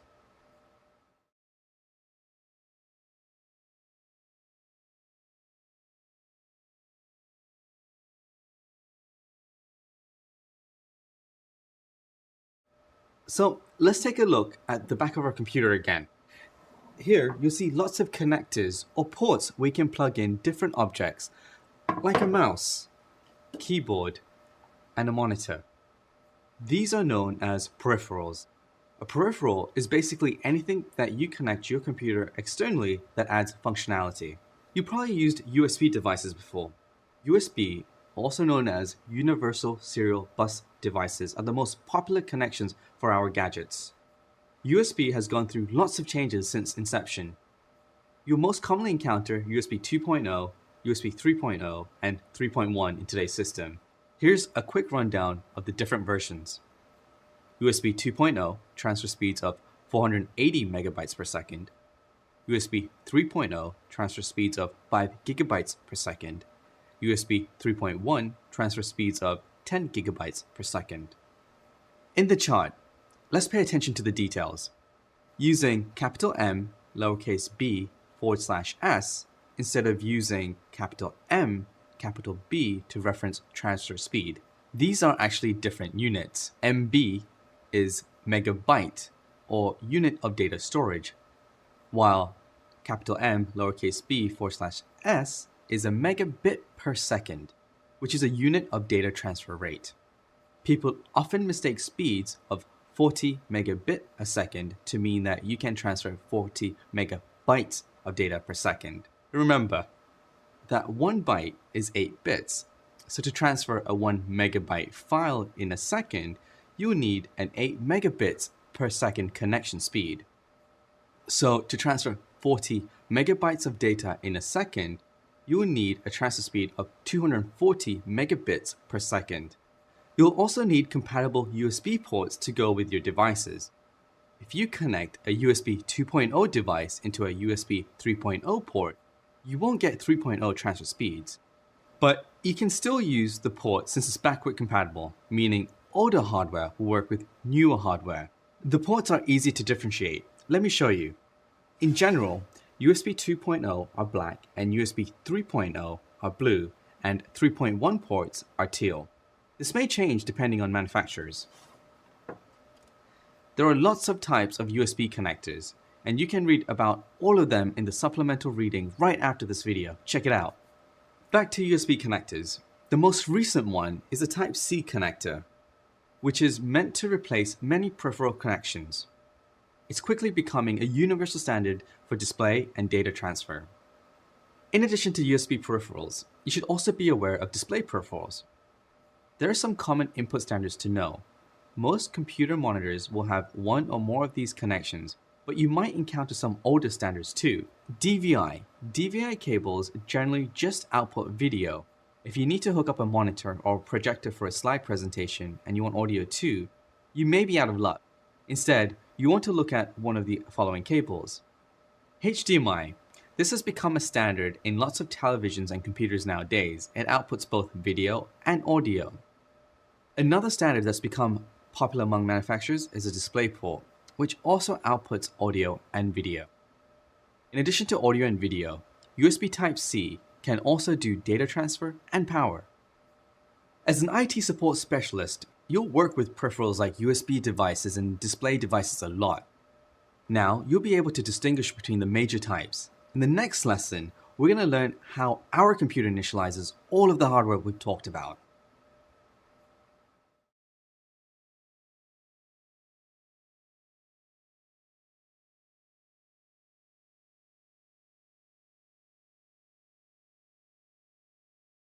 Isn't the history of computers super interesting? I love going back in time and seeing how we got to this exciting point in computing. You've already taken the first few steps to building your foundational knowledge of IT. And before we dive deeper, I'd like to take a moment to introduce myself. My name is Devon Sridharan. I've been working in IT for 10 years. I'm a corporate operations engineer at Google, where I get to tackle challenging and complex IT issues. Thinking back, my first experience with tech began when I was about 9 years old, when my dad brought home the family's first computer. I remember my dad holding a floppy disk and telling me that there was a game on it. To my dad's amazement, I somehow managed to copy the game from the disk onto the computer's hard drive. While it might seem like a trivial task now, this device was just so new to us back then. Sure, I loved the different games I could play, but what I really loved was tinkering with the machine, trying to get it to do what I want it to do. While that floppy disk and computer might have ignited my passion for technology, it was actually my first few job experiences that really started to shape my IT career. One was in retail, selling baby furniture, and the other was at a postal store where I helped customers ship their packages and became the one-person IT crew. It might sound odd that working in retail inspired my career, but I realized I really enjoyed communicating with customers, trying to understand their needs and offering a solution. My first experience working directly in IT was in college as an IT support specialist intern.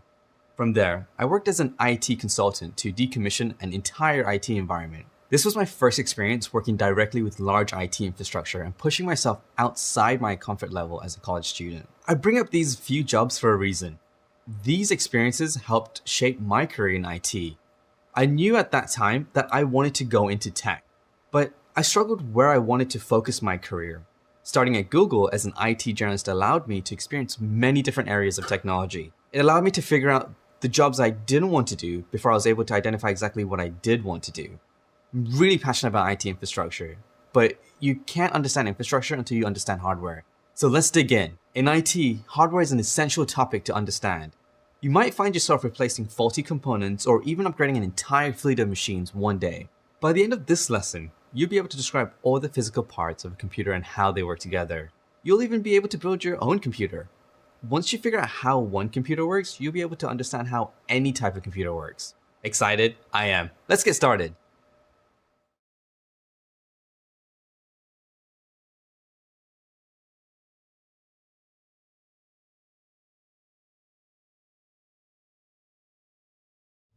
We introduced the concept of an operating system in earlier lessons.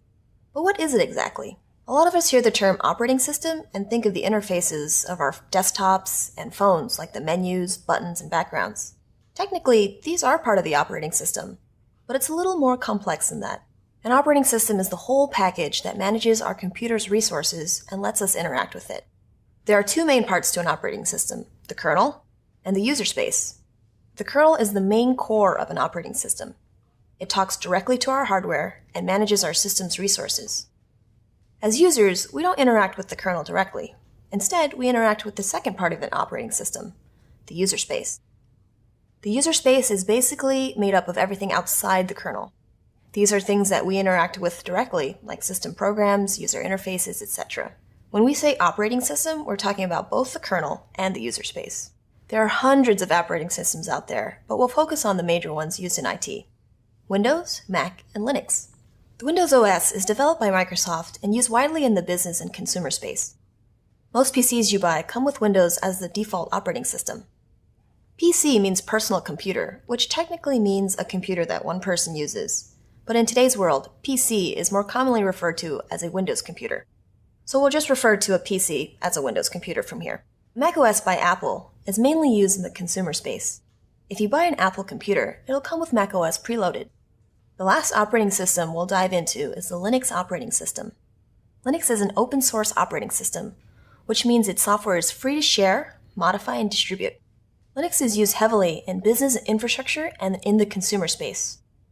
Linux itself is actually a kernel developed by Linus Torvalds. Because of the way it evolved, we call the Linux kernel the Linux operating system. Today, Linux has become a huge community effort with developers all over the world contributing to its success. Because Linux is open source, lots of different organizations package their own version of it. Operating systems like Windows or Macintosh, on the other hand, are solely developed by their respective companies. We call these different Linux OSs distributions. Some common Linux distributions are Ubuntu, Debian, and Red Hat. Another operating system that has started to gain popularity is Chrome OS, but we won't go into detail on that one. You can read more about it in the supplemental reading right after this video. We also won't go over any of the operating systems used in mobile devices like Android OS, iOS, and Windows 10 Mobile. But you should be aware that mobile phone operating systems are quickly overtaking their desktop counterparts in terms of quantity. Mobile phone usage around the world is more prevalent than desktop computers. You can read more about this in the supplemental reading. But in this course, we're only going to focus on the Windows and Linux operating systems, since you'll most likely work with them in IT support. One cool thing to call out is that Chrome OS and Android OS both run the Linux kernel underneath the hood, so there's a chance you've already worked with Linux and didn't even know it. There are lots of operating systems out there, and they all share common characteristics. If you're able to understand the basic building blocks of one OS, you can apply that to any operating system and understand how it works. In IT support, it's super common to work with many different operating systems, from desktop OSs to smartphone OSs and more. Throughout the rest of this module, we're going to learn what an operating system is. More specifically, we're going to learn about the two components that make up an operating system, the kernel space and the user space. Before we get there, let's do a rundown of the basics. The kernel does file storage and file management. You can compare it to a physical office file where we store data in paper form. A computer file is just data that we store. And a file can be anything, a Word document, a picture, a song, literally anything. A file system is how we manage these files. Just like in an office, we use a system to store our files. We don't just put all our files in one cabinet. That would be seriously messy. Instead, we organize those files in folders or directories to make them easier to find. There are lots of different types of file systems, which we'll cover more in depth in future videos. Another important function of the kernel is process management. We have many programs that we want to run on our system. To run them, we manage the order they run in, how many resources they take up, how long they run, etc. Our kernel helps us do this with its process management capabilities. For example, you've probably used your computer to do several tasks at once. Maybe you write in a text document while listening to music or playing a video. The process scheduler is part of the kernel that makes this multitasking possible. It switches the execution of each different process on the CPU faster than you can blink, and it gives you the illusion that things are happening simultaneously. Next up is memory management. Our kernel optimizes memory usage and makes sure our applications have enough memory to run. We won't get into too much detail right now, so stay tuned for more on this in the next few videos. The last important function that a kernel performs is input-output, or I/O management. This is how our kernel talks to external devices like disks, keyboards, networks, connections, audio devices, and more. I/O management is anything that can give us input or that we can use for output of data. If you've ever saved a file to disk, clicked a mouse button, or used a microphone when video chatting with a friend, you've got the kernel's ability to manage I/O to thank. And that's a basic rundown of the main functions of the kernel: file management, process management, memory management, and I/O management. Finally, we'll talk about the other component of an operating system, the user space. The user space is everything outside the kernel. These are the things that we interact with directly, like programs such as text editors, music players, system settings, user interfaces, etc. By the end of this module, you'll hopefully have a solid understanding of all these functions of an operating system. Let's start by taking a deeper dive into the kernel's file management.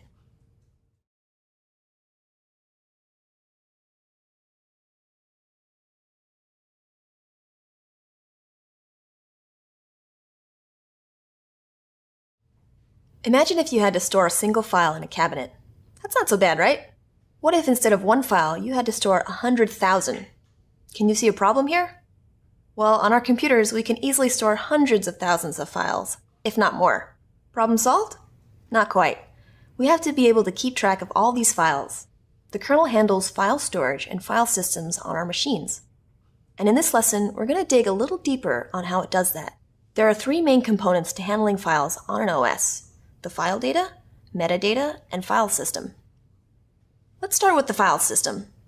When we have a brand new hard disk that we want to store data on, we need to erase and configure the disk. This way, our operating system can read and write data to it. This is important since it's how our operating system keeps tracks of files. So it must know what kind of file system is used. There are lots of file systems, and they're used for different purposes. Some file systems support the storage of large amounts of data, others only support small amounts. They can operate at different speeds and have varying resiliency towards file corruption and so on. We won't get into which file system is best. That's for you to decide. But the major OS manufacturers have their own unique file systems that they recommend. For Windows, the major file system that's used is NTFS. It was introduced in the previous version of Windows OS, Windows NT. And it includes many features like encryption, faster access speeds, security, and more. Microsoft is developing another file system called ReFS, but it isn't quite ready for consumer use just yet. If you're interested in learning more, you can read more about it in the next supplemental reading. For macOS, the default file system is HFS+. It's journaled, which means it does a better job at saving your disk state in case of a failure. This is a feature on other types of file systems like NTFS. For Linux, different distributions will use different file system types. A standard for file systems for Linux is ext4, which is compatible with older ext file systems. In general, different file system types don't play nicely with each other. You might not be able to easily move files across different file systems depending on the file system type. A good guideline to use is just to use the file system that your operating system recommends. You can read more about the different types of file systems in the supplemental reading. Another important part of file management is the storage of actual file data. We write data to our hard drive in the form of data blocks. When we save something to our hard disks, it doesn't always sit in one piece. It can be broken down into many pieces and written to different parts of the disk. Block storage improves faster handling of data because the data isn't stored on one long piece, and it can be accessed quicker. It's also better for utilizing storage space. Lastly, we need to keep the metadata that contains the information about our file. There's a lot of information about our file that we want to know, like who created it, when it was last modified, who has access to it, and so on. The file metadata tells us everything we need to know about our file. It also tells us what type of file it is. A file extension is the appended part of a file name that tells us what type of file it is in certain operating systems. Take cool_image.jpg. JPEG is a file extension associated with image files. You'll see different types of file extensions like this when you're working with your operating system. A working knowledge of file systems and the differences between them is a great skill to have in your IT support specialist toolbox. It can be super useful when you need to do things like recover data from damaged disks or explore ways to boot from two different kinds of operating systems, like Windows and Linux, on the same computer.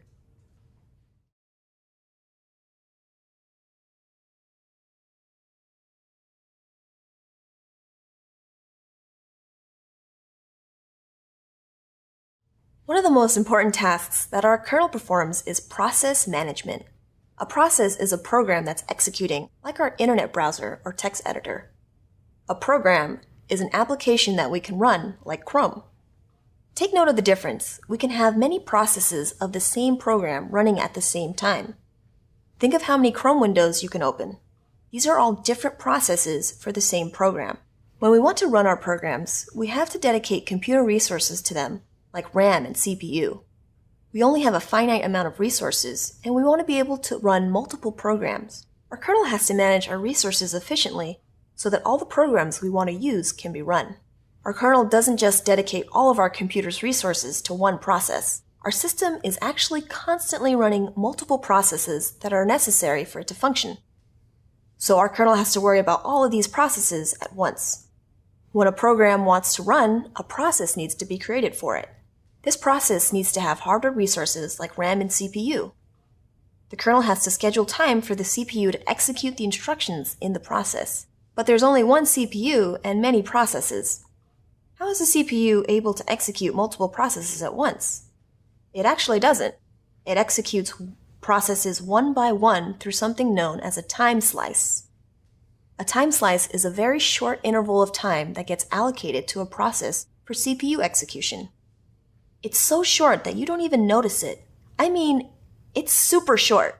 The CPU executes one process in milliseconds, then executes another process, then another. To the human eye, everything looks like it runs simultaneously. That's how fast the CPU works. If your computer is running slowly and your CPU resources are being maxed out, there could be many factors at play. It's possible that one process is taking up more time slices than it should. This means that the next process can't be executed. Another possibility is that there are too many processes that want CPU time, and the CPU can't keep up with them. Whatever the case may be, even though the kernel does its best to manage processes for us, we might need to step in manually from time to time. We'll talk about how to manage processes in a later course. The kernel creates processes, efficiently schedules them, and manages how processes are terminated. This is important since we need a way to collect all of the previously used resources that active processes were taking up and reallocate them to another process.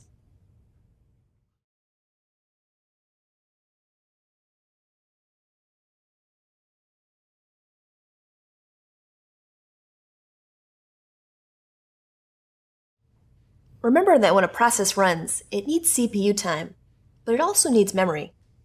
When processes are run, they have to take up space in memory so that the computer can read and load them quickly. However, compared to our hard disk drives, memory comes in smaller quantities. So to give us more memory than we physically have, we use something called virtual memory. Virtual memory is the combination of hard drive space and RAM that acts like memory that our processes can use. When we execute a process, we take the data of the program in chunks we call pages. We store these pages in virtual memory. If we want to read and execute these pages, they have to be sent to physical memory or RAM. Why don't we just store the entire program in RAM so we can execute it quickly? Well, you could, if it was small enough, but for large applications, it would be wasteful. Have you ever worked in a word processor and then gone to a menu you don't normally use and noticed the application slow down a little? It's because your computer had to load the page for that menu from virtual memory into RAM. We don't use all the features of our application at once, so why load it up at once? It's similar to cooking a recipe from a cookbook. You don't need to read the whole book just to make one recipe. You only need to read the pages of the recipe you're currently using. When we store our virtual memory on our hard drive, we call the allocated space swap space. When we get into practical applications of disk partitioning, we'll allocate space for swap. The kernel takes care of all of this for us, of course. It handles the process of taking pages of data and swapping them between RAM and virtual memory. But the kernel isn't the only hard worker around. You've done great getting through the lessons so far. Nice work. Up next, we'll tackle I/O management. See you there!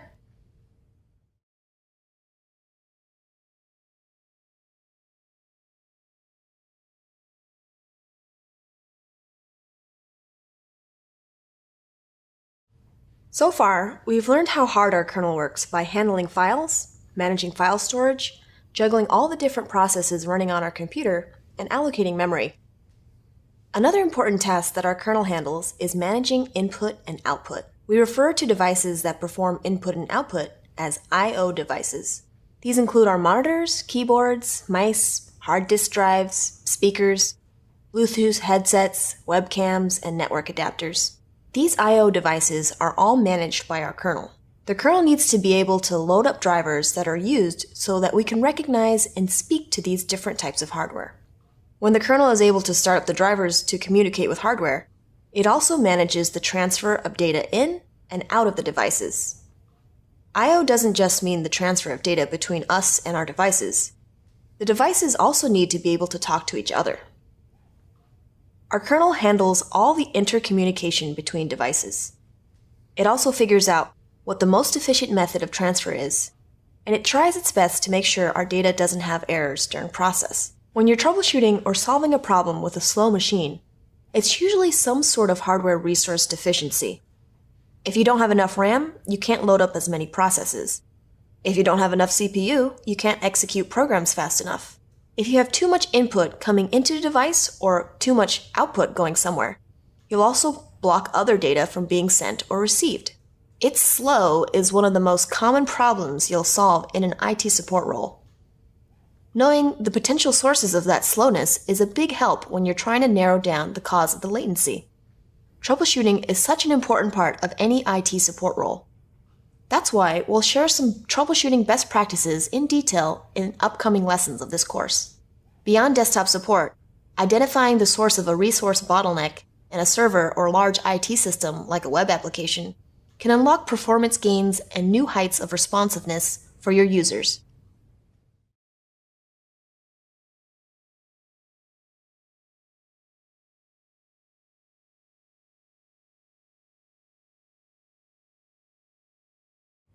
Okay, we've covered the kernel's major responsibilities. Now, let's discuss the final major aspect of an operating system: how humans interact with it. This is what we call the user space.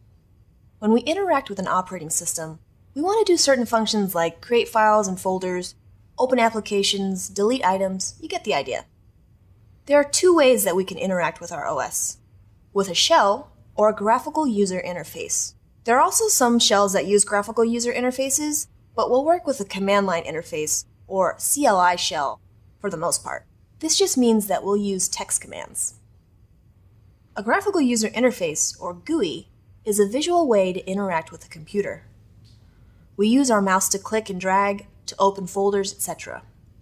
We can see everything we do with it. You probably use a GUI every day without realizing you're using one. To watch this video, you probably used a GUI, clicking icons and navigating menus to open your web browser and navigate to the Coursera website. People usually recognize a device or product based on its GUI. You might be able to spot the difference between a computer running Microsoft Windows or Mac OS based on the design of the windows, menus, and icons. You've probably seen GUIs in other places too, like mobile phones and tablets, ATM machines, and airport kiosks. A shell is basically a program that interprets text commands and sends them to the OS to execute. Before we had fancy visual interfaces, commands like create a file had to be typed out. While we have GUIs today, the shell is still commonly used to run commands, especially by power users. Power users are above average computer users. In Linux especially, it's essential that you actually know commands, not just a GUI. This is because most of the Linux machines you interact with in IT support will be accessed remotely. Most of the time, you won't be given a GUI. There are lots of different types of shells. Some have different features, some handle performance differently. It's the same concept behind different operating systems. For our purposes, we'll just be using the most common shell, Bash or Bourne Again shell in Linux. There's also a shell for Windows called PowerShell, but we won't be covering it here. You'll learn more about Windows PowerShell in the third course of this program, Operating Systems and You, Becoming a Power User. Throughout this program, we'll learn how to use the Windows GUI and Windows Shell PowerShell. You might be thinking, but it's easier for me to navigate a GUI than it is to use commands to do the same thing. So why would I want to learn both? I can't stress this enough. It's vital for you to know how to use a shell in an IT support role. Some tasks can only be completed through commands. In more advanced IT roles, you might have to manage thousands of machines. You don't want to have to click a button or drag a window on every machine when you can just run a command once. You're actually going to learn how to automate this in a later course. Using a GUI and shell isn't all you'll be doing. We'll also interact with our operating system through applications. There are system applications and libraries that we use on a day-to-day basis, like the login application, system settings, and more. Throughout this course, you'll learn more about how to use system applications. And we'll even get hands-on with the applications used in your operating system.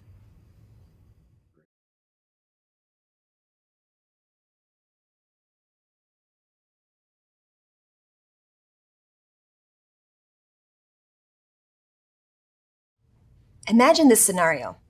You're playing your favorite video game and you finally get to the big boss. You spent countless hours finding this boss, neglecting all other responsibilities like your job, school, even hygiene. That's pretty gross, but I get it. So you're right about to kill the big boss when suddenly your game console shuts off completely. You'd probably freak out for a second, but then you remember, it's okay.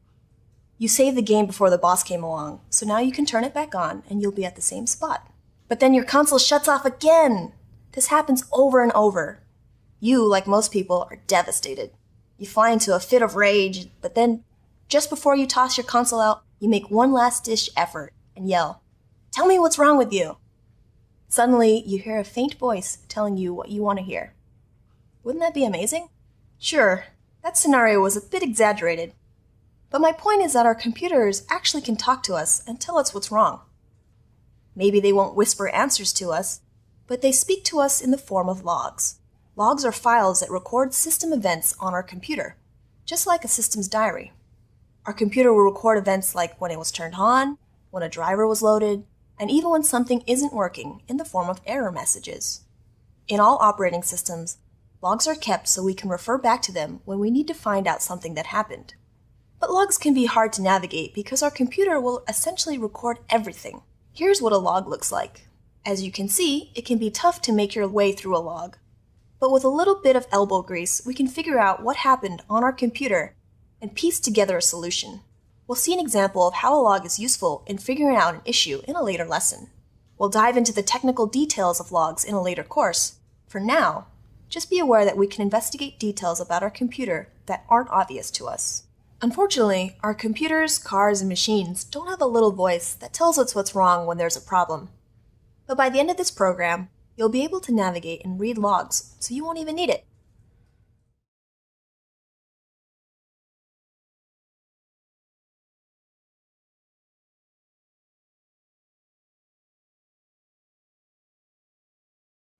In this lesson, we're going to learn how our operating system starts up. As an IT support specialist, you'll probably work on lots of computers that won't start.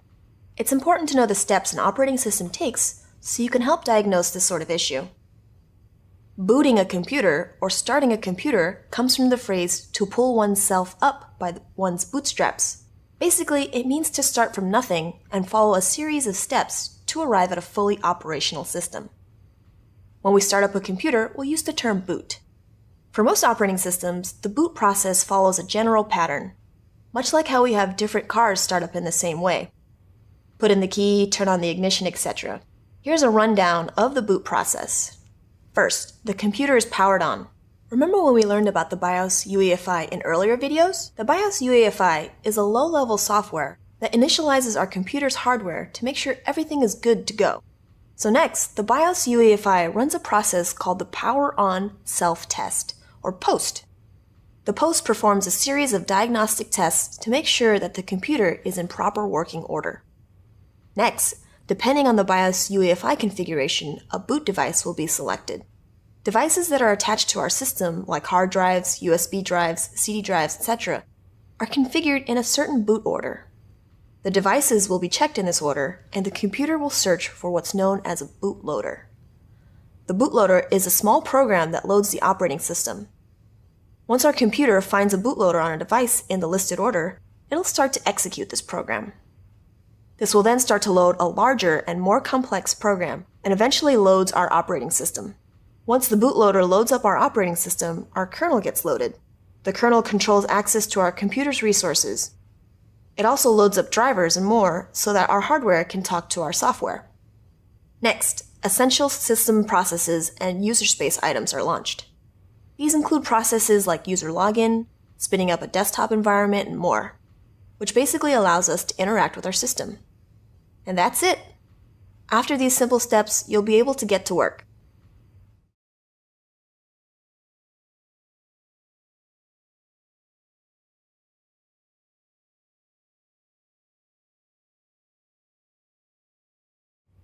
In the last lesson, you learned how an operating system boots up. It's an important concept to understand since you'll be faced with troubleshooting boot-up issues in IT support. Now, we're going to walk through the steps to select and install an operating system. We're going to focus on operating systems in the IT space. First, we'll talk about deciding which operating system to install in a business setting. Second, we'll dive into the overall process of installing an operating system. So how do you decide which operating system to install?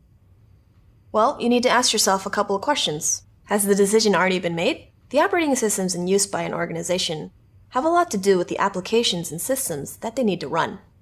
Are you working with an organization or service that requires the use of a specific operating system? If so, you're done. That was easy. If a decision hasn't been made on what OS to use, or if you're looking for an operating system for personal use, then you need to ask yourself what software will need to be run on this device. In lots of cases, the software will be designed to run on a specific operating system. It's also possible that the software is cross-platform, meaning it can run on more than one operating system. Another question to ask is what hardware will be used. Modern operating systems do a pretty good job of supporting common hardware. You should keep in mind that some manufacturers allow their operating system to be only installed on their hardware. Still a little confused about which operating system is best for you or your organization? Check out the supplemental reading right after this video to learn more. There's one more thing I should call out. Remember that we have different CPU architectures, 32-bit and 64-bit. Our operating systems will also be optimized for this architecture, so make sure that the CPU and OS are compatible. If you have a 64-bit CPU, you should also install the 64-bit version of the operating system you choose. Okay, now that you've chosen an operating system that you want to use, let's work on getting it installed on our hardware. Many computers come with an operating system pre-installed. If you boot the computer in this condition, the operating system will continue from whatever point the vendor left it at. You'll need to do a couple of things to finish the installation, like choosing a computer name or host name, or configuring the network for the device. There's more, but we won't worry about that now. When we walk through an installation of an operating system, you'll be able to see this. If you're going to be installing an operating system from scratch, you can use different installation media. Some operating system manufacturers sell their operating system in disk form or USB form. Some let you do reinstalls directly over the internet. As an IT support specialist, you'll install an operating system many times, so using one single disk won't be time efficient or scalable. Scalability is an important concept that we'll cover later. If you want to scale or accommodate multiple computers, the added support is something you need to keep in mind. For now, you're only working with one computer, so let's focus on that. Let's just use a USB drive to install your operating system. Some OS manufacturers have their own special USB drives with the installation image, like Windows. For Linux, we can load up an OS onto any USB drive. You'll see what I mean by that in the next couple of videos. See you there!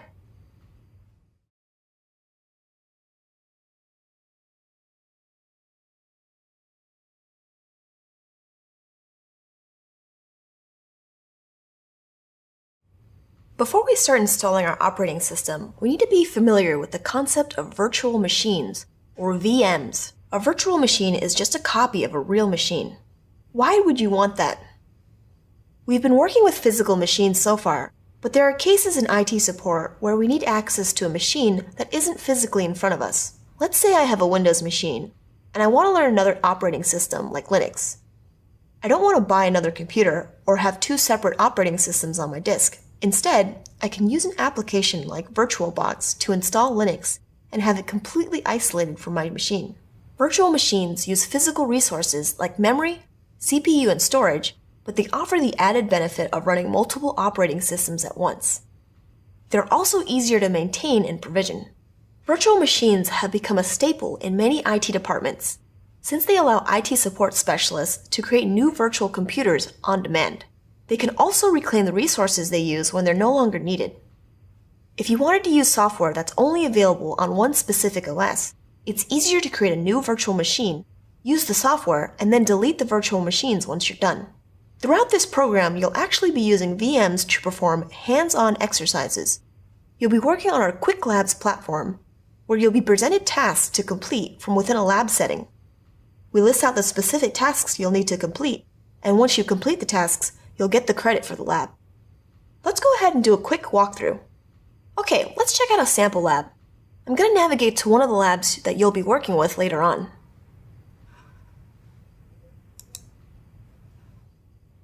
When you log into the lab, you'll be presented with a doc with instructions on what you need to do to complete the lab. If you see here at the top, you'll also have a time remaining countdown timer. This tells you how much time you have to complete the lab once you click the Start Lab button. In this very first Qwiklab that you'll do, we give you instructions on how Qwiklab works and how to log into your Qwiklabs instance. I won't go over how to do that for now, as you'll get to do that yourself in Qwiklabs. For now, I just want to show you how to connect to the Qwiklabs virtual machine. I'm going to go ahead and click Start Lab.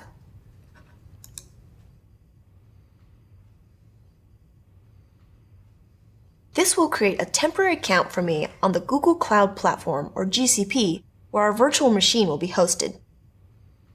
Then I'll be given account information for the Google Cloud Platform. If I click Open Cloud Console, I'll be prompted to log in with this account information.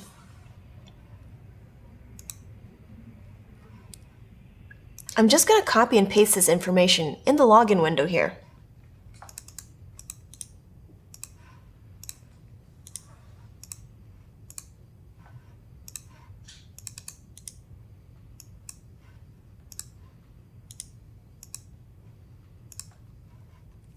Once I'm in, I'll be prompted to agree to the terms of service. I've already read the terms of service, so I'm going to hit Accept.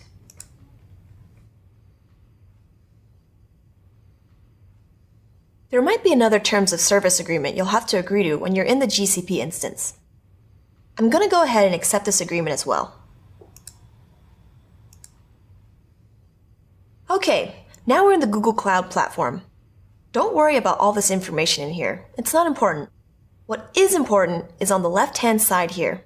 We're going to go to Compute Engine.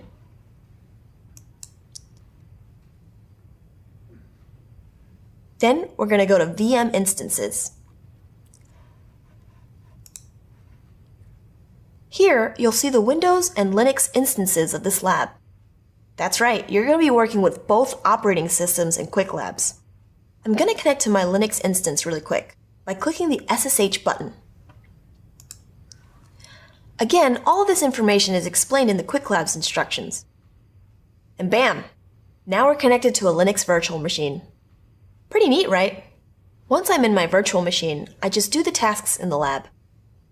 Once I'm done with my lab, I just go back to Qwiklabs and click End.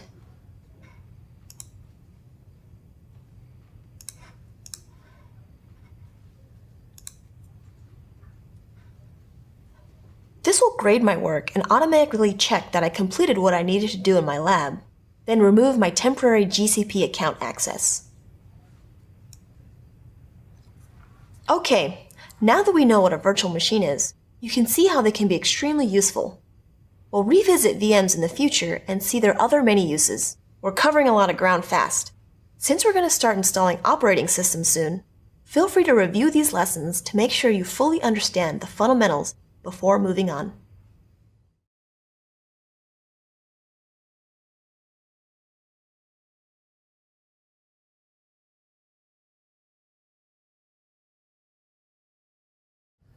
The first operating system we're going to install is Windows 10 OS. This is the latest iteration of the Windows family operating system. If you buy the software in stores, it comes in a nifty USB drive. I have Windows loaded on a USB drive. I'm going to go ahead and insert the drive, then boot it in a minute. But first, let's make sure we have our BIOS UEFI boot order set to boot from the USB drive. Depending on what the manufacturer of your computer uses, you'll either hit F12 or some other key to access the BIOS settings.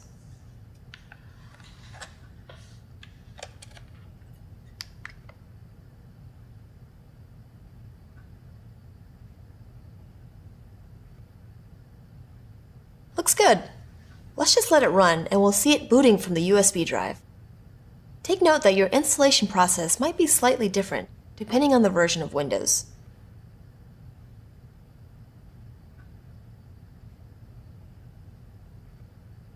Okay, I'm just going to click Next here. It's just asking for my language preference, my time and keyboard. Then I'm going to click the Install Now button.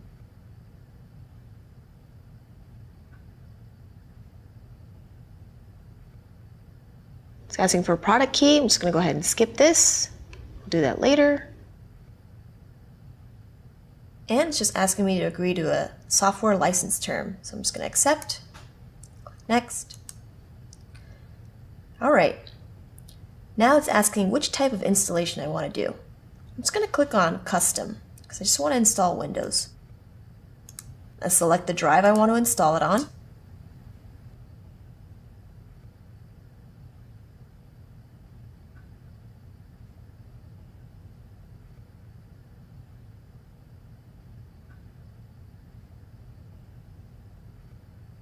Okay, it looks like the computer restarted. Now it's just configuring updates. Once it's done updating, it's going to restart one more time.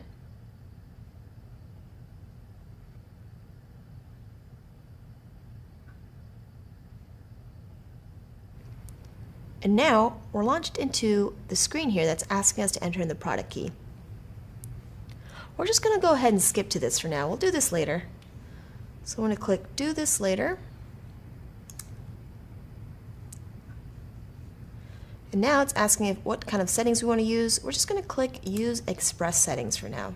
Just want to start using our machine as quickly as possible.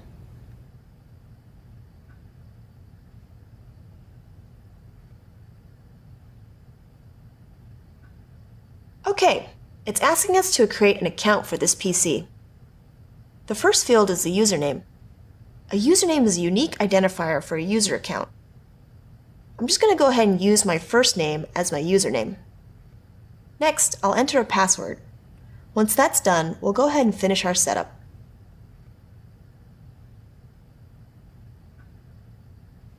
It's starting to set up everything for us.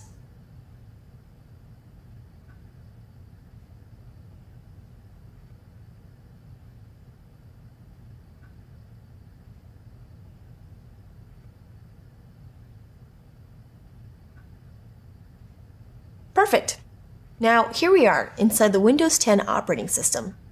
Let's check it out. This is our user space. We have our desktop environment here where we can navigate our files, folders, and applications. The main screen here is called a desktop. In the bottom right corner here, we have a taskbar. This gives us quick options and shows us information like network connectivity, the date, system notifications, sound, etc. In the bottom left-hand corner here, we can access the applications, files, folders, and settings. You can also shut down, restart, and power off your computer from here. Let's move on to our system settings. In the main menu, go ahead and navigate to the settings. From here, you can change any of your system settings like display resolution, user accounts, network, devices, etc. Now, we're going to create a file in our operating system with our GUI. Let's create a file here on our desktop. All you need to do is right-click, and you'll see some options available. Then select New, then Text Document. Bam! Now we have a text file on our desktop. We just need to give it a name. How about My Super Cool File? And that's it! You just created a file in Windows. That wasn't so bad, was it?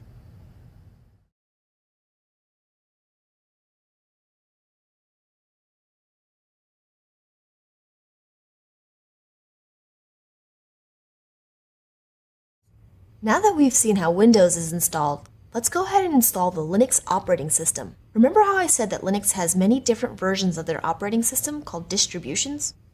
There are countless articles that highlights the pros and cons of the hundreds of distributions out there. We'll go with the most popular consumer distribution, Ubuntu.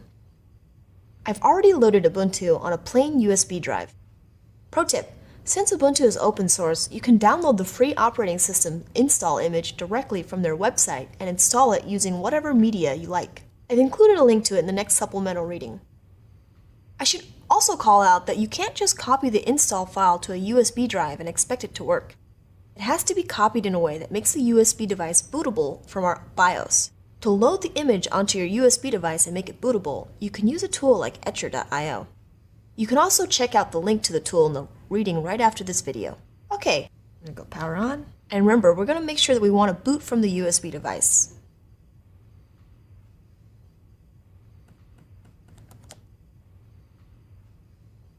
Alright, now that it's loaded, you'll see an option if you want to try using the operating system first, or just install the operating system. We're going to do a fresh install of the operating system. The Ubuntu logo will pop up, and then we're going to have to go through a couple of loading screens while the system is installing. Alright, we're just going to go ahead and skip through all of these and just pick the defaults for now.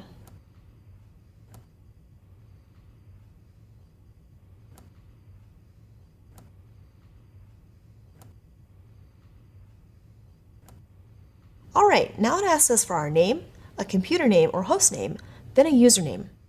The host name is used to identify the computer when it needs to talk to other computers. On our personal computer, it's common to just use our own names for our computer's name. But in an IT organization, we want to choose a good host name that follows a certain standardization. We'll go over that in a later lesson, but for now, let's just use an industry standard for host name like username-location. So I'm going to go ahead and enter in my name, Cindy. Then for the host name field, I'm going to type Cindy-NYC. Then for the password, we're just going to enter a password here. Then we're going to confirm. All right, then we're going to hit next.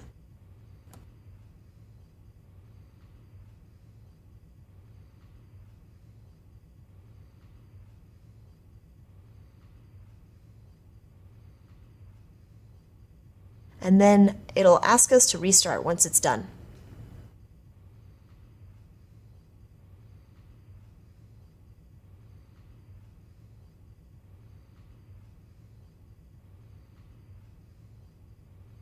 Awesome, now that's restarted, let's go ahead and log in.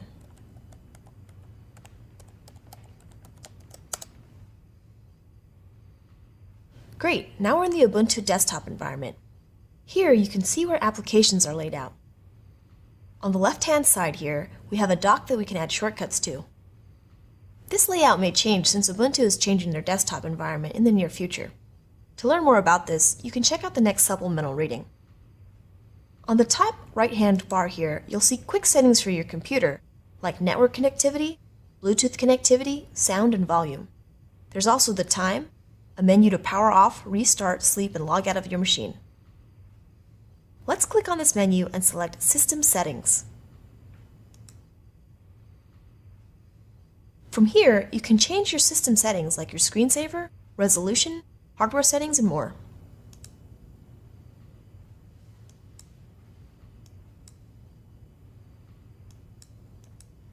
Let's go back to our desktop and select this icon here for files.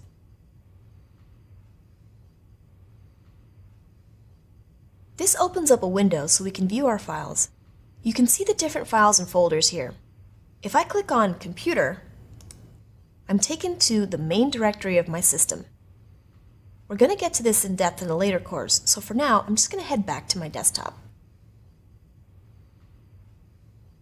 Now, let's do the exact same thing we did with our Windows machine and create a file. This time, let's just use commands in the shell. Because we're in a GUI, we don't have a program called bash that we run our commands in. Instead, we open up the search utility here and search for an application called Terminal. When you open up the terminal, you'll see your username, an @ symbol, the host name, colon, tilde, and then /desktop as your command prompt. This is used to show who's running the command. This will be more important in another course as you switch users. The last portion of the prompt shows you where you are in the computer. We'll learn more about this in a later lesson too, but you can see that we're currently in our desktop.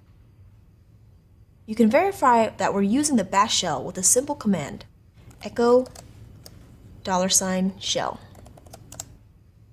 The echo command just prints out text options to the display. In this case, the argument $shell is the current shell, /bin/bash or bash.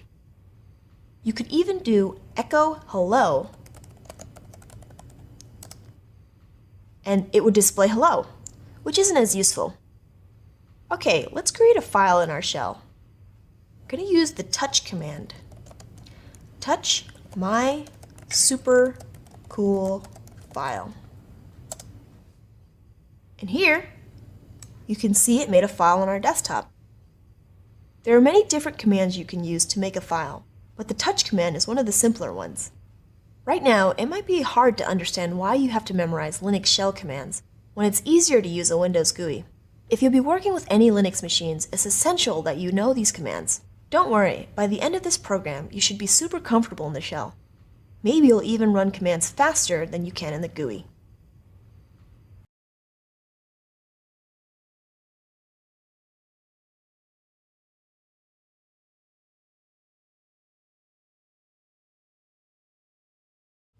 The last operating system we'll go over is Apple's macOS.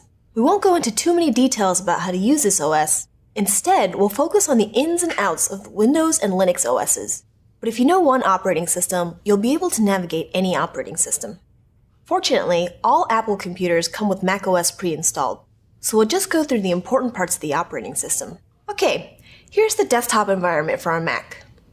At the bottom here, you'll see a dock with shortcuts to your applications. In the top right, you've got the system information like the time and date, network connectivity, battery life if you have a laptop, and some other quick settings. In the top left here, you can see the Apple icon. This bar will change menu options depending on what application is open, but if you click on the Apple icon, you'll see more options. You can tell your computer to sleep, restart, and power off from here.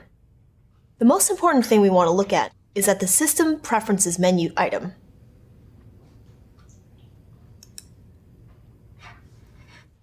This launches our system settings. From here, we can change any of our computer settings, like setting the orientation of our mouse scroll, adding and removing users, setting up printers, changing our screensavers, adding Bluetooth devices, and more.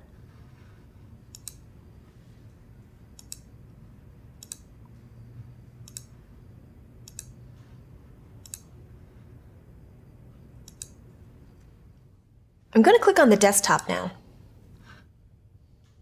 You'll notice our top left setting changed from our System Preferences to Finder.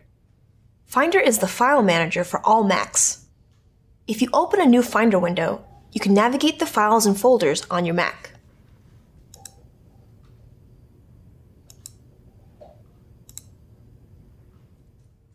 If you right-click on a file, or if you're using a Mac laptop, you can use a two-finger click on a file to view more information and perform lots of different tasks.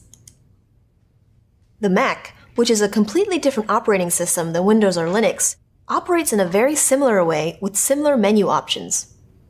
Wow, you've really come a long way. You've been introduced to the major operating systems used today, gotten to play around with the system, and even perform some common tasks. Nice work! It's important in any IT role to know the ins and outs of operating systems because you'll be interacting with them every single day.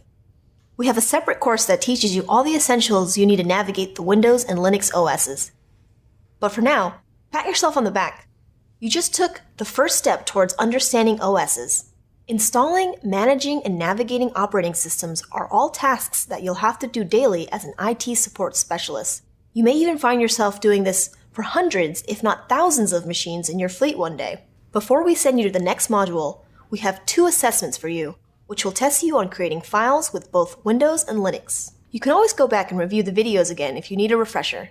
Otherwise, I will sign off for now, and we'll meet again in Course 3, Operating Systems and You Becoming a Power User. In the next module, you'll meet my friend and colleague Victor Escobedo, who's going to dig into the internet and networking.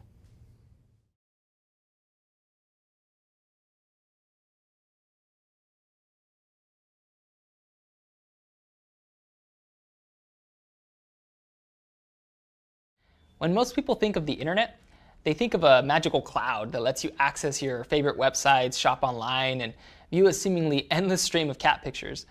But there isn't any magic involved. There's no mysterious entity that grants us a cat picture on demand. The internet is just an interconnection of computers around the world, like a giant spider web that brings all of us together. We call the interconnection of computers a network. Computers in a network can talk to each other and send data to one another. You can create a simple network with just 2 computers. In fact, you might already have your own network at home, connecting all of your home devices. Let's think on a bigger scale. What about the computers at your school or workplace? Are they in a network? They sure are. All of the computers there are linked together in a network. Can we link your home, school, and workplace networks together? We absolutely can. Your workplace connects to a bigger network, and that network connects to an even bigger network, and on and on. Eventually, You've got billions of computers that are interconnected, making up what we call the internet. You, like most people, probably access the internet through a browser like Mozilla Firefox, Google Chrome, Microsoft Edge, or something else. This is done through the World Wide Web. But don't make the mistake of thinking the internet is the World Wide Web. The internet is the physical connection of computers and wires around the world. The web is the information on the internet. We use it to access the internet through a link like www.google.com. The World Wide Web isn't the only way we can access the internet. Your email, chat, and file sharing programs are also ways you can access the internet. In the IT field, managing, building, and designing networks is known as networking. Networking is a super important and large field in IT. There are specialized jobs, college degree programs, and tons of literature dedicated entirely to networking. If you work in the IT field, it's super critical that you understand the fundamentals of networking. So, how does it all work? To answer that question, we're going to need a lot more time. Fortunately, we have a separate course entirely dedicated to this topic. We'll only cover the high-level overview of networking here. The internet is composed of a massive network of satellites, cellular networks, and physical cables buried underneath the ground. We don't actually connect to the internet directly. Instead, computers called servers connect directly to the internet. Servers store the websites that we use, like Wikipedia, Google, Reddit, and BBC. These websites serve content. The machines that we use, like our mobile phones, laptops, video game consoles, and more, are called clients. Clients request the content, like pictures, websites, from the servers. Clients don't connect directly to the internet. Instead, they connect to a network run by an internet service provider, or ISP, like CenturyLink, Level 3, Comcast, Telefonica, and things like that. ISPs have already built networks and run all the necessary physical cabling that connects millions of computers together in one network. They also connect to other networks and other ISPs. These other networks connect to the networks of Google, Reddit, and universities, basically all the other networks in the world. Together, they form one giant network of computers called the internet. But how do the clients know how to get to servers? Well, how would you send a letter to someone? You'd put your address on the letter and send it to the address of the person you're sending the letter to. Computers have addresses, just like houses. Computers on a network have an identifier called an IP address. An IP address is composed of digits and numbers like 100.1.4.3. When we want to access a website like www.coursera.com, we're actually going to their IP address like 172.217.6.46. Devices that can connect to a network have another unique identifier called a MAC address. MAC addresses are generally permanent and hard-coded onto a device. A sample MAC address can be something like this.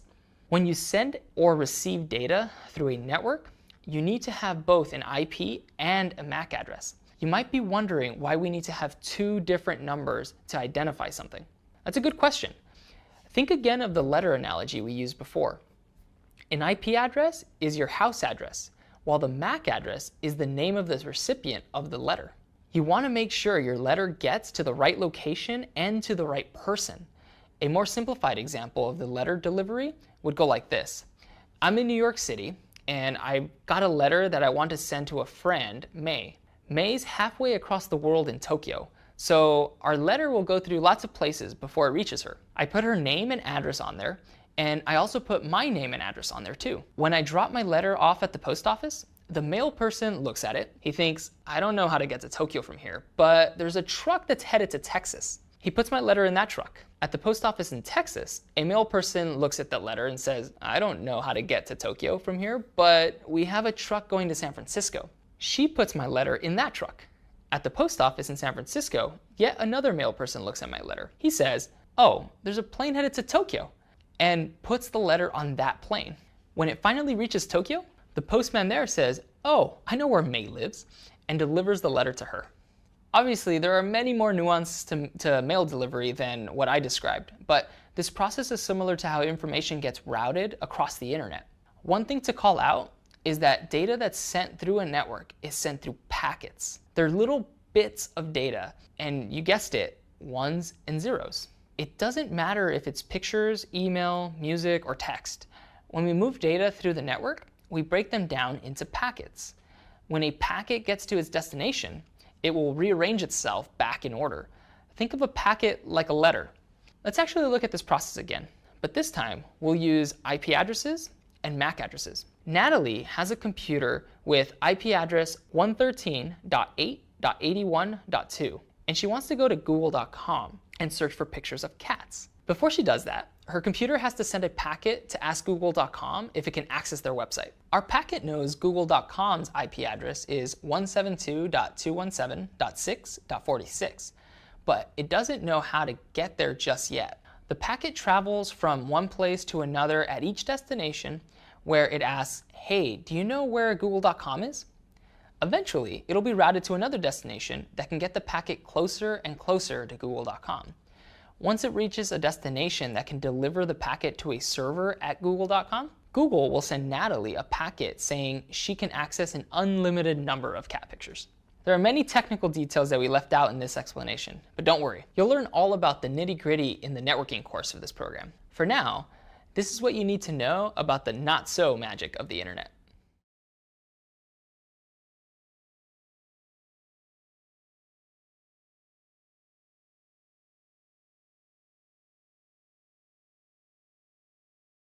Now that we understand what networks are, let's talk about how they're connected. There are a lot of ways you can connect computers to a network.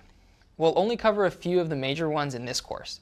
First, there's an Ethernet cable, which lets you physically connect to the network through a cable. On the back of the desktop we worked in the previous lessons, there's a network port that you plug your Ethernet cable into. Another way to connect to a network is through Wi-Fi, which is wireless networking. Most modern computing systems have wireless capabilities, like mobile phones, smart televisions, and laptops. We connect to wireless networks through radios and antennas. The last method we'll go over uses fiber optic cables to connect to a network. This is the most expensive method since fiber optic cables allow greater speeds than all the other methods. Fiber optic gets its name because the cables contain glass fibers that move data through light instead of electricity. This means that we send ones and zeros through a beam of light instead of an electrical current through a copper wire. How cool is that? But our cables have to connect to something. We don't just have millions of cables going in and out of computers to connect them together. Instead, computers connect to a few different devices that help organize our network together. The first device that your computer connects to is a router. A router connects lots of different devices together and helps route network traffic. Let's say we have 4 computers, A, B, C, and D, connected together through a router in the same network. You want to send a file from computer A to computer B. Our packets go through the router, and the router utilizes network protocols to help determine where to send the packet. We'll cover network protocols in the next video. For now, just know that our router uses a set of rules to figure out where to send our data. So, now our packet gets routed from computer A to computer B. Sweet. What if we wanted to send a packet to a computer not in our network? What if we wanted to send a packet to our friend Alejandro's computer? Alejandro is on a different network altogether. Fortunately, our router knows how to handle that too. The packet will get routed outside our network to our ISP's network. Using networking protocols, it's able to figure out where Alejandro's computer is. During this process, our packet is traveling across many different routers, switches, and hubs. Switches and hubs are also devices that help our data travel. Think of switches like mail rooms in a building. Routers get our letters to the building, but once we're inside, we use the mail room to figure out where to send a letter. Hubs are like company memos. They don't know who to send the memo to, so they send it to everyone. Working with network devices is important to understand because it's likely that one day you'll have users reporting problems accessing the internet. You'll want to investigate your way up the network stack. A technology stack, in this case a network stack, is just a set of hardware or software that provides the infrastructure for a computer. So the network stack is all the components that makes up computer networking. You might need to investigate the network stack in your job. You'd start with making sure the end user computers are working properly. Then you'd turn your attention to other possible points of failure, like the cabling, switches, and routers that work together to access the internet. We'll dive a little deeper into the different networking devices in the networking course. For now, let's route ourselves to the next lesson, the language of the internet.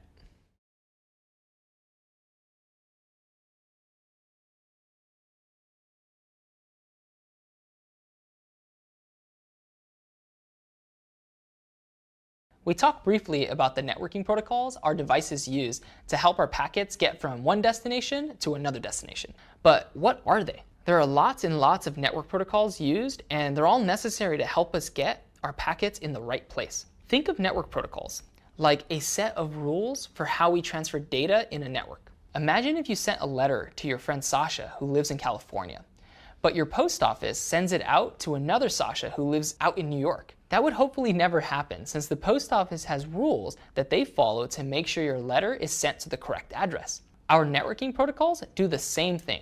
There are rules that make sure our packets are routed efficiently, aren't corrupted, are secure, go to the right machine, and are named appropriately. You get the idea. We'll cover specific network protocols later on, but there are two protocols that you need to know: the Transmission Control Protocol and the Internet Protocol, or TCP/IP for short, which have become the predominant protocols of the internet. The Internet Protocol, or IP, is responsible for delivering our packets to the right computers. Remember those addresses that computers use to find something on a network? They're called IP addresses, or Internet Protocol addresses. The Internet Protocol helps us route information. The Transmission Control Protocol, or TCP, is a protocol that handles reliable delivery of information from one network to another. This protocol was an important part of the creation of the internet, since it let us share information with other computers. We'll spend a lot of time diving into these protocols in the next course, the bits and bytes of computer networking, so stay tuned.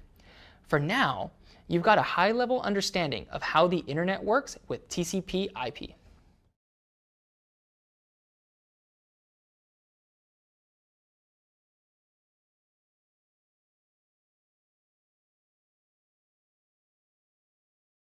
Lots of different ways to use the internet. We all know that. But I want to cover one of the more prevalent ways that people access the internet, through the web. All websites can be accessed through the web. Websites are basically text documents that we format with HTML, or Hypertext Markup Language. It's a coding language used by web browsers. Web pages are generally made up of very basic components.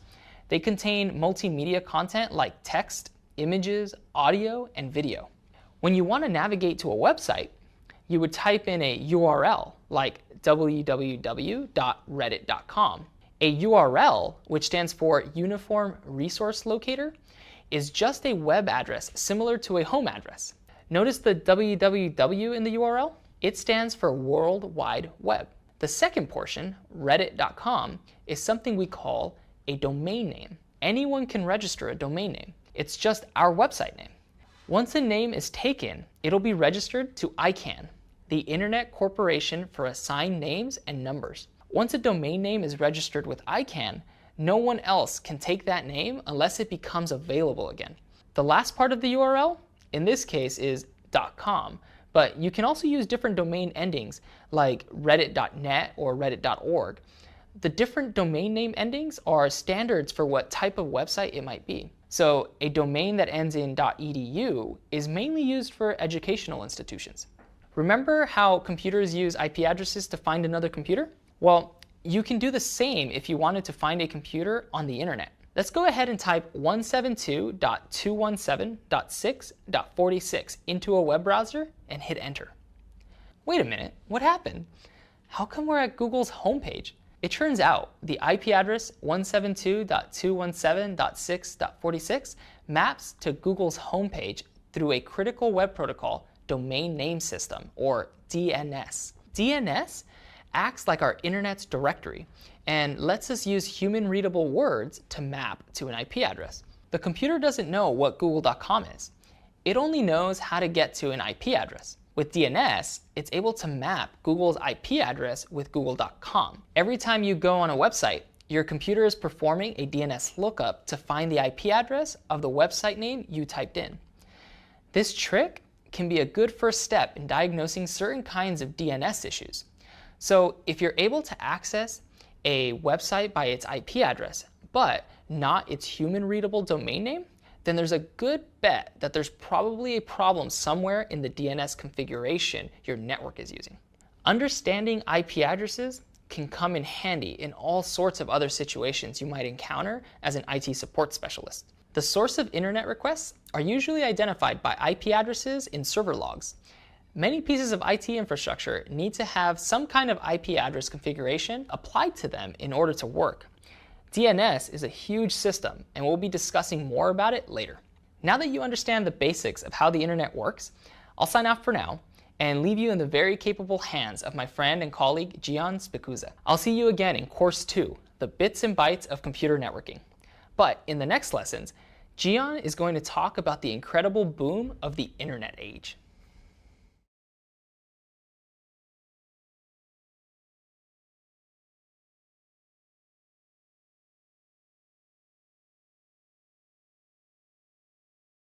You've learned what the internet is and a little bit about how it works. Now, we're going to take a step back and learn why it was created. But before we do that, I'd like to introduce myself. My name is Gian Spicuzza, and I'm a program manager in Android security. I help protect Android's 2 billion plus users by managing new security features for each of Android's desserts, or versions of Android. I've always loved technology, and I worked in IT since I was 16 and throughout university.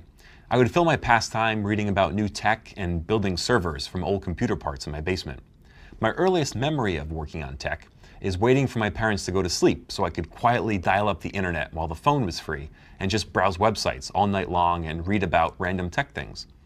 My first jobs were as a one-person IT crew at 3 nonprofit organizations. It was both stressful and really exciting to be responsible for everything, from configuring and administrating backup servers to just showing new employees how to access email and use their computers. I'm really excited to be here with you. I was never a really great test taker, and my grades reflected that. But I knew with hard work and perseverance, I could build a great career in IT. And so can you. So let's get started and dig in a bit more on the internet. The internet has become an essential part of our lives. Our bank accounts, entertainment, news, and education are all on the internet. It's important to learn why that is, since some of the original designs of the internet have reached their limitations. As an IT support specialist, you should understand what the future of the internet holds and why. Let's go back in time to the 1950s where it all started. Remember, back then computers were huge and bulky. If you were a programmer, you needed to directly interact with these massive computers. That would get real old real fast, especially if you had several people who wanted to use the only computing resource available. In the late 1960s, the US government spun up a project called DARPA. It went on to create the earliest version of the internet that we see today, with the ARPANET. Eventually, computer programmers were able to share a single computing resource by being able to remotely access the computer. But there was still a big problem. Networks couldn't talk to each other. It wasn't until the 1970s that we had a critical breakthrough in computer networking that fixed this problem. It was thanks to computer scientists Vinton Cerf and Bob Kahn, who created the method we call the Transmission Control Protocol and the Internet Protocol, or TCP/IP. First, only a handful of computers in universities, governments, and businesses adopt TCP/IP. Then, hundreds. And then, in the span of 50 years, billions of computers. TCP/IP is the protocol that we use on the internet today. Finally, people around the world could send data to one another. But there was still a problem. The information they sent was just text. It wasn't centralized, and it was pretty bland. Then, in the 1990s, a computer scientist by the name of Tim Berners-Lee invented the World Wide Web. It utilized different protocols for displaying information in web pages and became the predominant way of communication and accessing the internet. Anyone who had an internet connection at that time was able to access the information source of the World Wide Web. It's been 30 years since the creation of the World Wide Web. We've gone from sending simple email messages and viewing basic web pages to having video chats and instant news updates, order food, buy books, and even cars in a matter of seconds. Taking an online course like this wasn't even possible until recently. The creation of the internet that we know today was the culmination of knowledge and engineering from many brilliant scientists and organizations. If you want to learn more about the history of the internet, check out the supplemental reading and the networking course in this program. In the next video, we'll explore the limitations of the original designs of the internet and how these limitations affect us today.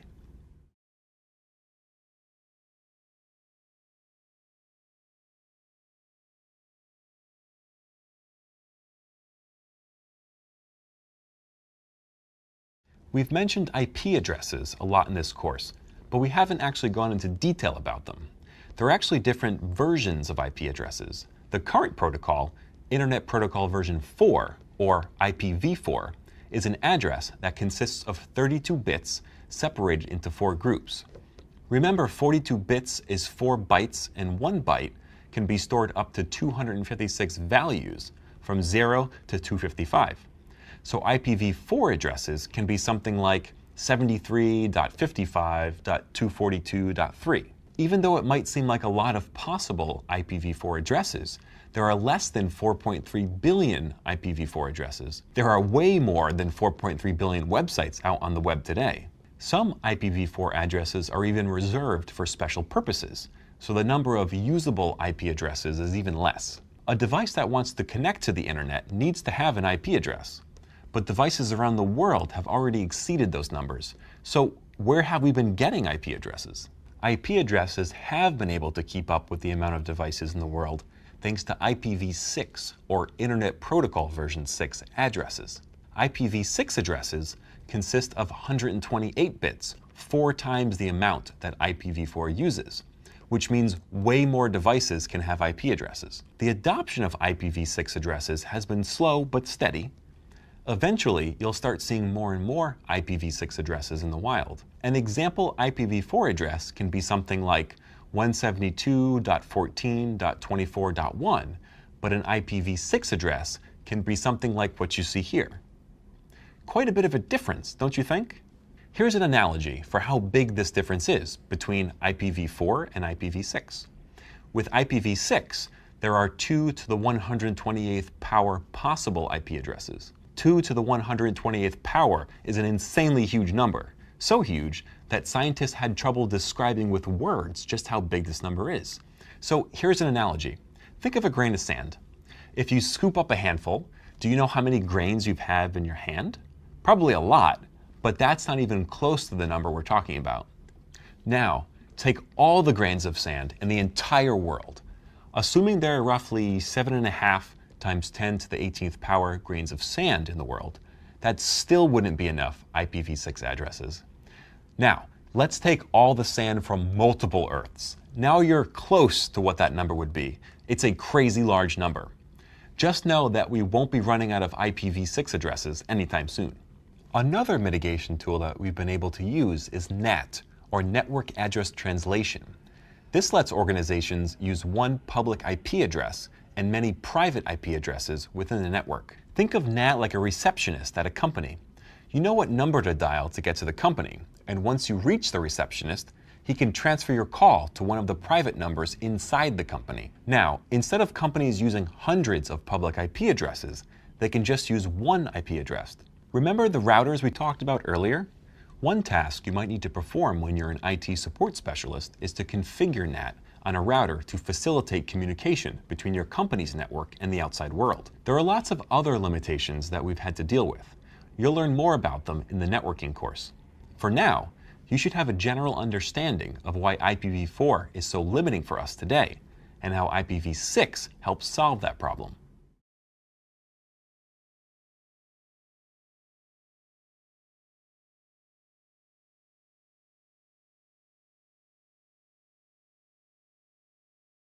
There's no doubt that the internet has made it much easier for us to connect with our friends and family, but it's also made it easier to connect with everyone else in the world. We're no longer confined to our local neighborhoods.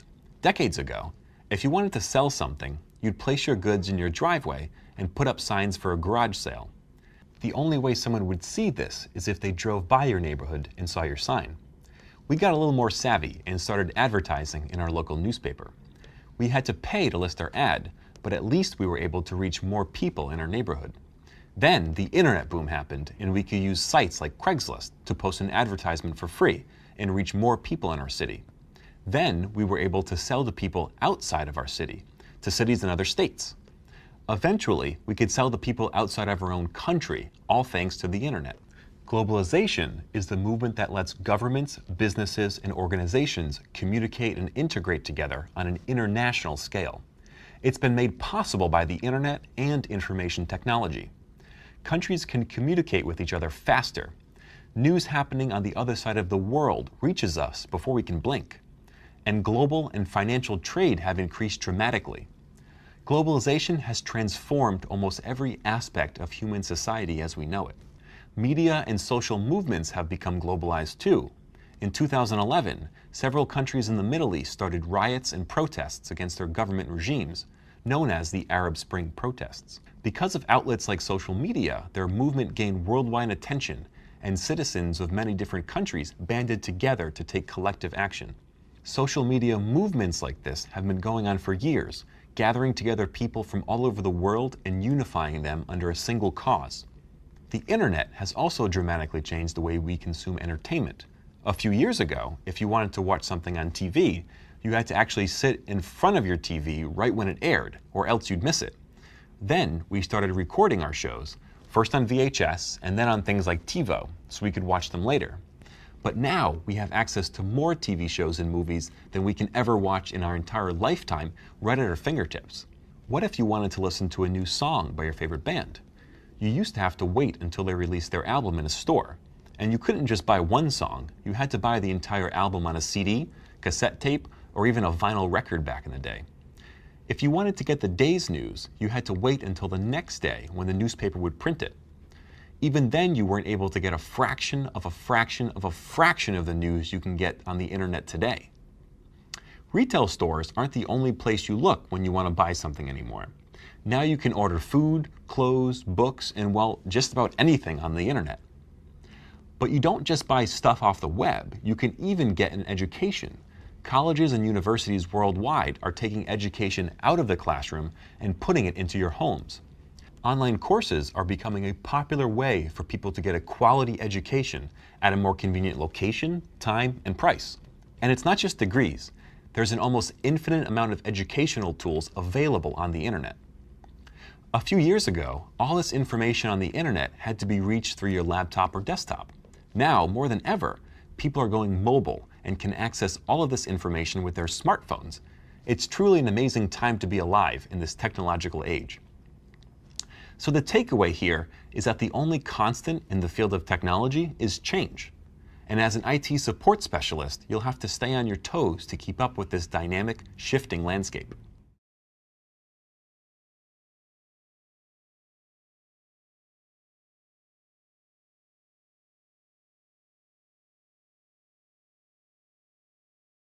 You may have heard of the phrase Internet of Things, or IoT. This concept is pretty new, but already has a major impact on the future of computing. The concept is fairly simple. Basically, more and more devices are being connected to the internet in a smarter fashion. Did you know that there are now smart thermostats? Instead of manually programming them when you'll be out of the house, they'll just know when you leave and turn off the air conditioning for you. And it's not just your thermostat. Many companies out there are making smarter household devices.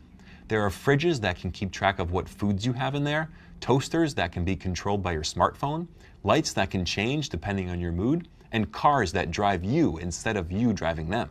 The world is moving towards connecting manual devices to the internet and making them smarter. These decisions have many societal implications though, especially when it comes to cybersecurity or personal privacy. But there's also a huge potential for IoT to completely transform the world in ways we have yet to see. In the future, people may be shocked to learn that we had to do manual things like make our own coffee or drive to the grocery store. While you may not experience working with an Internet of Things device, you should be aware that it will become a large part of the future of computing. You can learn more about IoT in the next supplementary reading.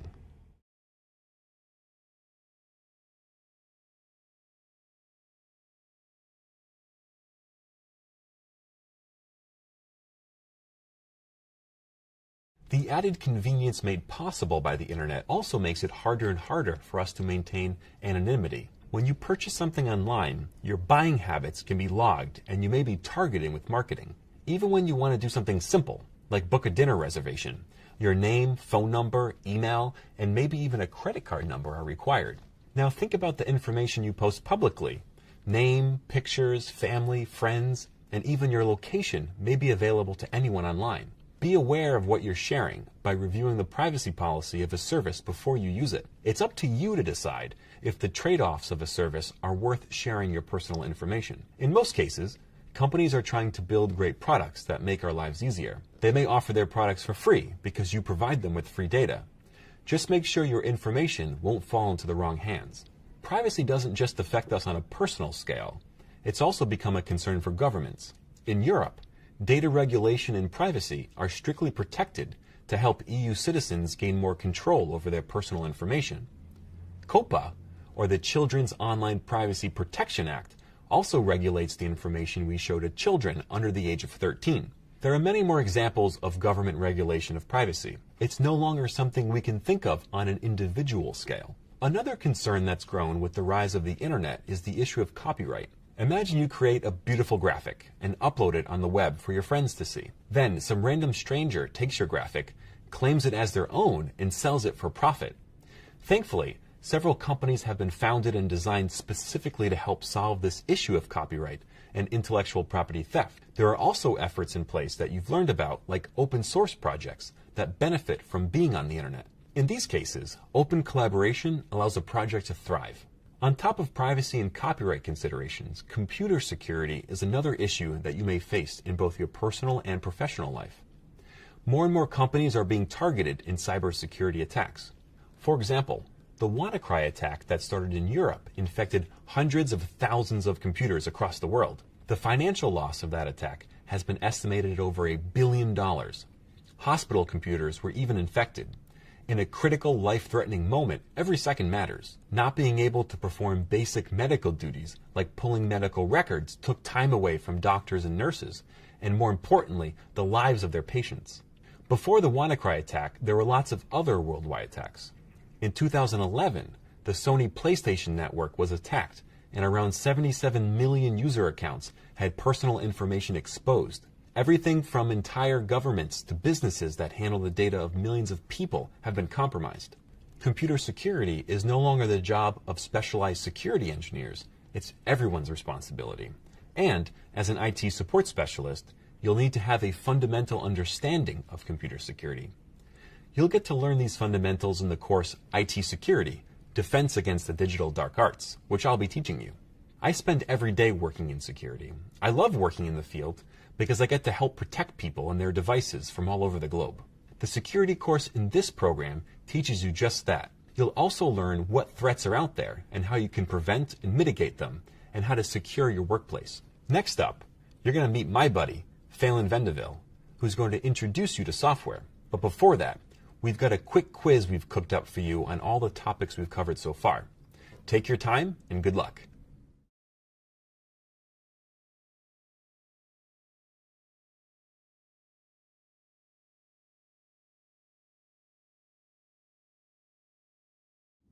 Video games, music players, and internet browsers are all different types of software that have completely different functions. Think of the apps on your phone and your laptop. We spend a lot of time interacting with this type of software, but we may not know how it actually works or gets added to our systems. In the last few videos, we learned about networking and the internet. There are tons of applications out there that require the internet to work. Think about it. Your social media apps, messaging apps, and others run off the internet. This internet integration isn't just magically added to your application. It's built in to require it to function. Before we go too far into the world of software, I want to call out some common terms related to software that you might hear. Coding, scripting, and programming are all terms that might seem a little blurry. They generally refer to the same thing, but they each have small distinctions. Coding is basically translating one language to another. This can be coding from English to Spanish, English to Morse code, or even English to a computer language. When someone builds an application, We refer to it as coding an application.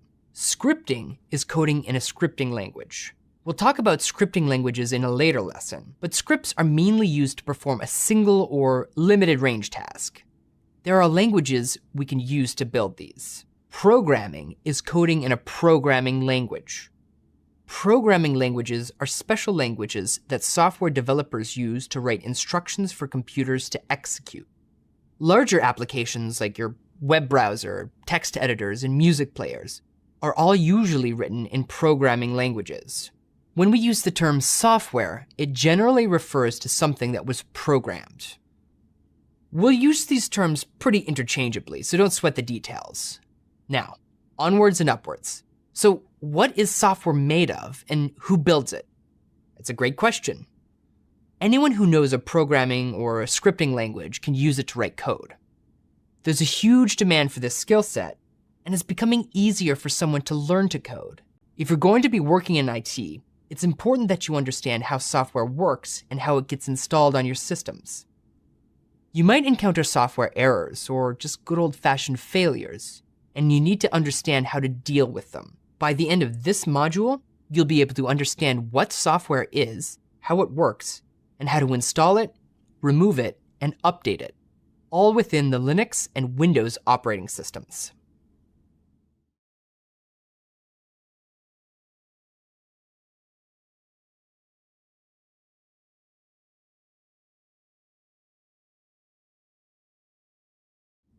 When you write content, create a piece of art, or engineer something, your work is protected for your use and distribution. There's usually some other caveats depending on the laws in your country. But in general, copyright is used when creating original work. Software that's written is also protected by copyright. Software developers can choose what they do with their software. For commercial software, it's common to let someone else use their software if they pay for a license. For non-commercial software, a popular option is making it open source. This means the developers will let other developers share, modify, and distribute their software for free. Score. Some amazing software efforts have been developed in advance because of open source. One major example is the Linux kernel, which is used in the Android OS and in enterprise and personal computers. Hundreds of millions of devices are running Linux at this very second. LibreOffice, GIMP, and Firefox are other examples of open-sourced software. Open-source projects are usually contributed by developers who work on the project for free in their free time. These massive software development efforts were essentially built by a community of volunteers. How great is that? In an IT environment, you'll have to pay special attention to the types of software you use. Some may require you to pay multiple licenses to use it. Others might be free and open source. It's important to check the license agreement of any software before you install it. We've talked about some of the basics of software, but now let's shift to the two types of software you'll encounter, categorized by function. Application software is any software created to fulfill a specific need, like a text editor, web browser, or graphic editor. System software is software used to keep our core system running, like operating system tools and utilities. There's also a type of system software that we haven't defined yet, called firmware. Firmware is software that's permanently stored on a computer component. Can you think of a firmware that we've talked about already? If you thought of the BIOS, you're right. The BIOS helps start up the hardware on your computer and also helps load up your operating system.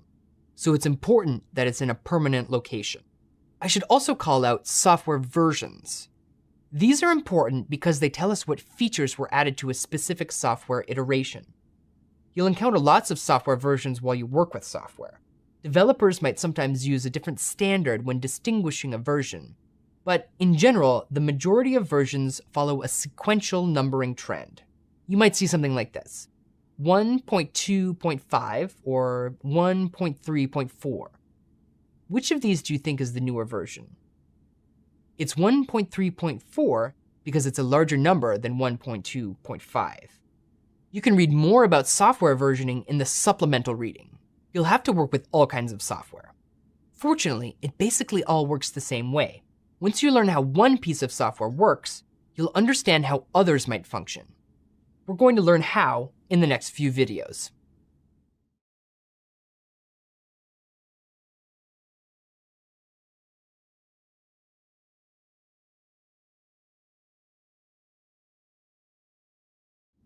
Remember that in the 1950s, computer scientists used punch cards to store programs? These punch cards represented bits that the CPU would read and then perform a series of instructions based on what the program was. The binary code could have looked like this, and the instructions would be translated to this. Grab some input data from this location in memory. Using the input data, do some math, then put some output data into this location in memory. But storing programs on punch cards was a long and tedious task. The programs had to be kept on stacks and stacks of punch cards. Computer scientists needed a better way to send instructions to a machine. But how? Eventually, a language was invented called assembly language that allowed computer scientists to use human-readable instructions assembled into code that the machines could understand. Instead of generating binary code, computer scientists could program using machine instructions, just like this. Take integer from register 1, take integer from register 2, add integer from register 1 and register 2, and output to register 4. This example makes it look like a human could read it. But don't be fooled. Let's take an example of saying something simple like hello world in assembly language. It looks pretty robotic. Don't get me wrong, that's still an improvement over its binary code cousin. But assembly language was still just a thin veil for machine code. It still didn't let computer programmers use real human words to build a program.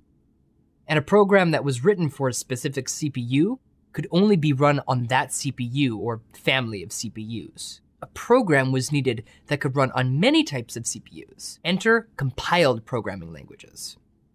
A compiled programming language uses human-readable instructions, then sends them through a compiler.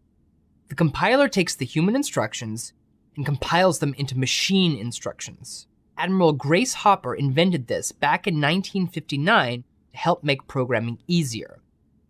Compilers are a key component to programming and helped pave the road that led us to today's modern computing. Thanks to compilers, we can now use something like this. And it would be the same thing as this. Computer scientists have developed hundreds of programming languages in the past couple of decades to try and abstract the different CPU instructions into simpler commands. Along the way, another type of language emerged that was interpreted rather than compiled. Interpreted languages aren't compiled ahead of time. A file that has code written in one of these languages is usually called a script. The script is run by an interpreter, which interprets the code into CPU instructions just in time to run them. You'll learn how to write code using a scripting language later in this program. As an IT support specialist, scripting can help you by harnessing the power of a computer to perform tasks on your behalf, allowing you to solve a problem once and then move on to the next thing. Programming languages are used to create programs that can be run to perform a task or many tasks. There are lots of types of programs, and in the next lesson, we'll talk about how to manage them.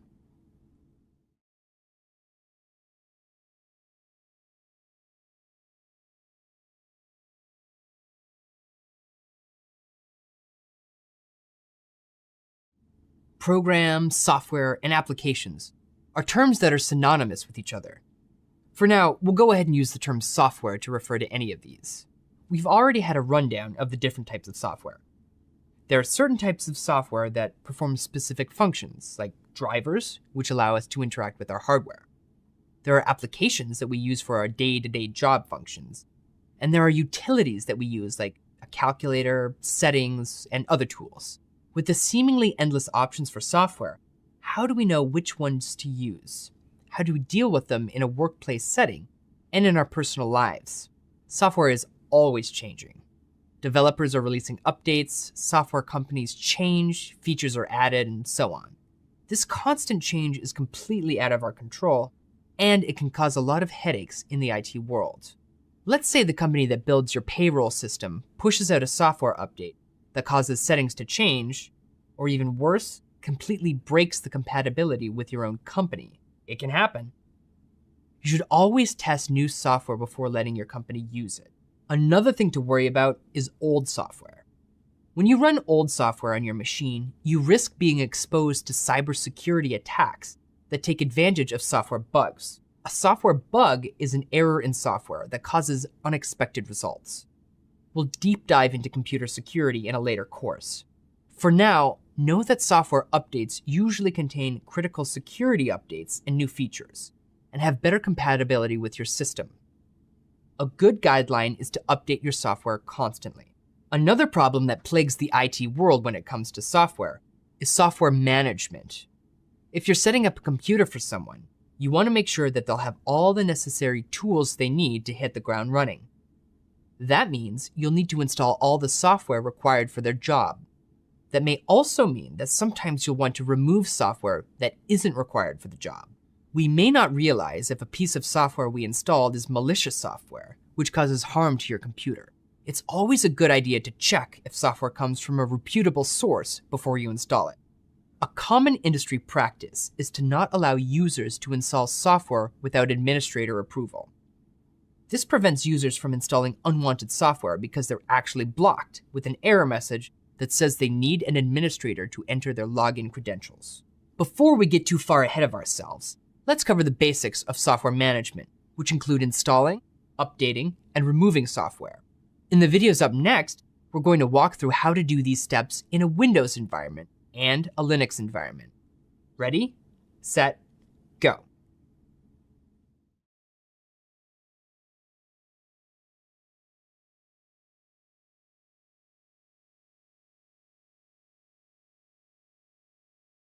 Get ready, because in this video, we're going to install a program called Git.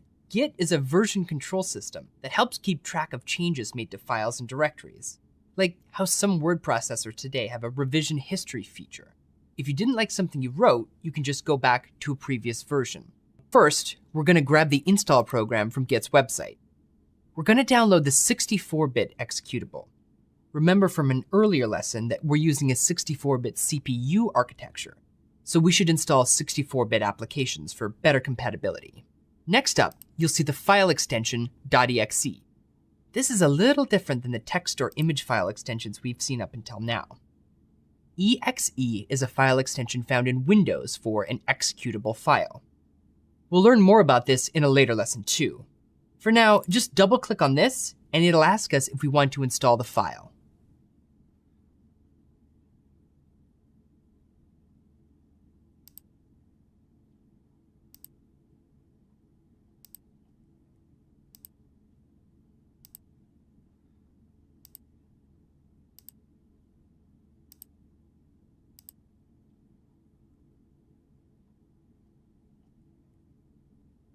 Voila, that's it. Now you can start using it. Some program installations might ask you to reboot. Make sure to do that, since there might be some system files or processes that also need to restart for your new software to work correctly. To verify that you now have Git installed, you can navigate to Add or Remove Programs. From here, you can see what applications are installed on the machine, and there it is. Git version 2.14.1. Let's say you had an older version of Git installed and you wanted to update it to the new version. Luckily, Windows makes it easy for us to do just that. We can install it just like we did, and it'll ask if we want to upgrade to the newest version. To remove software from Windows, you can just search for the Add or Remove Programs setting. From there, select the application you want to remove, and you'll see a button to uninstall. Let's go ahead and click this and run through an uninstall of the software. It asks us for an administrator password. We have safety guards in place to prevent unauthorized users from installing or uninstalling software. We'll learn more about this later, but for now, since I'm an administrator, I'm just going to enter my password and uninstall the software. Once you uninstall software, restart your computer so we can do the necessary cleanup to completely get rid of it.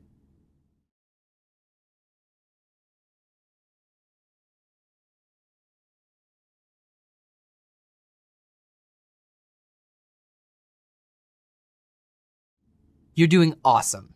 By now, you've learned what software is, how it integrates with our computer and how we manage it. It was easy to install, update, and remove software on one machine.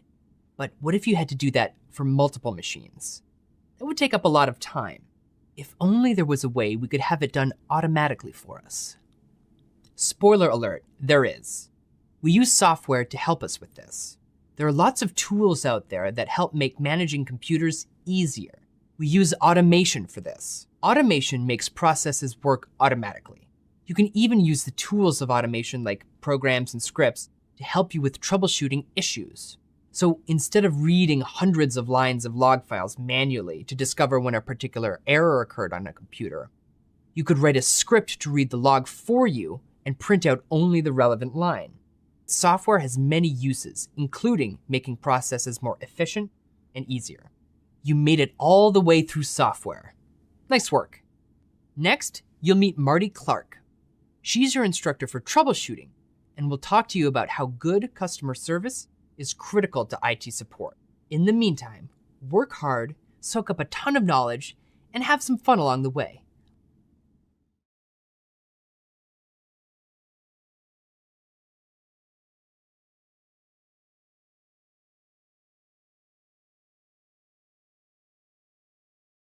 You've already learned about the hardware, operating systems, and software layers of the computer architecture model. Now it's time to learn about the most important layer, the user layer. Troubleshooting problems and solid communication with users may be one of the most challenging parts of your job as an IT support specialist. But by the end of this module, you'll know the best way to handle them. Fixing problems and creating positive interactions with people are two fundamental skills that can be applied to almost any situation in the IT world and beyond. Bye, Wendy. Knowing how to analyze an issue, identifying the causes and effects, and use the information to find potential solutions are skills that everyone from IT support specialists to doctors can use. Hi, I'm Marty Clark, and I'm a manager with Google's internal IT support program. Even though I grew up around technology and worked at my university's help desk, going into tech wasn't something that was encouraged by my teachers or my family. Now, as a manager, I try to encourage all techs I work with to follow their passion. It's this passion to help others grow and my love for technology that led me here. Helping people with technology is both a rewarding and challenging endeavor.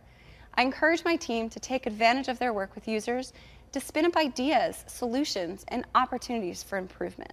The technical aspects of problem solving are super useful, but don't forget the real reason most technology exists is to improve people's lives. Whether it's the routing algorithm that formed the backbone of the internet or the software tools that let people create amazing art, the ways that people interact with technology are central to IT. As an IT support specialist, you're uniquely positioned to combine technology and people know-how to make those interactions better and make a difference in people's day-to-day lives.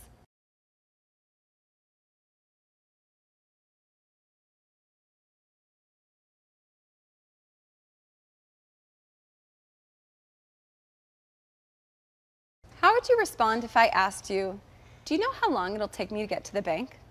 You'd probably ask, where are you? Where's the bank? Are you walking, driving, biking? But if you just guessed the details of my situation to direct me to the bank, your response would be a day late and $1 short. It seems like such a natural thing to ask questions and gather information to solve a problem, but it's usually one of those most overlooked steps in troubleshooting.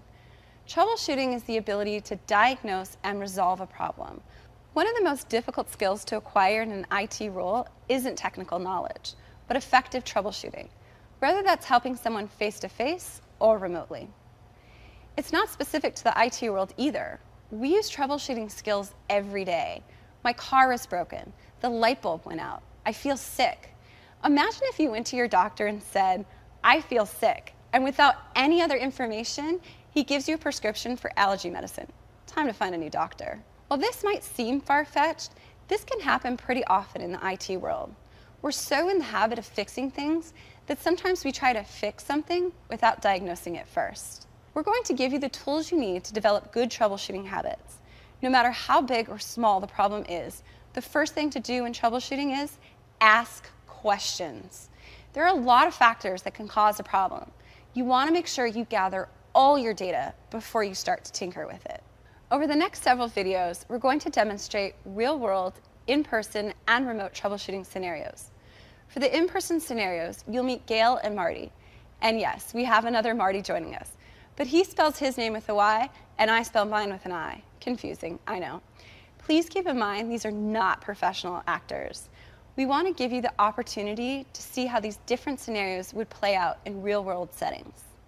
Let's look at a quick scenario of a not-so-awesome troubleshooting interaction and an awesome one. My computer's broken.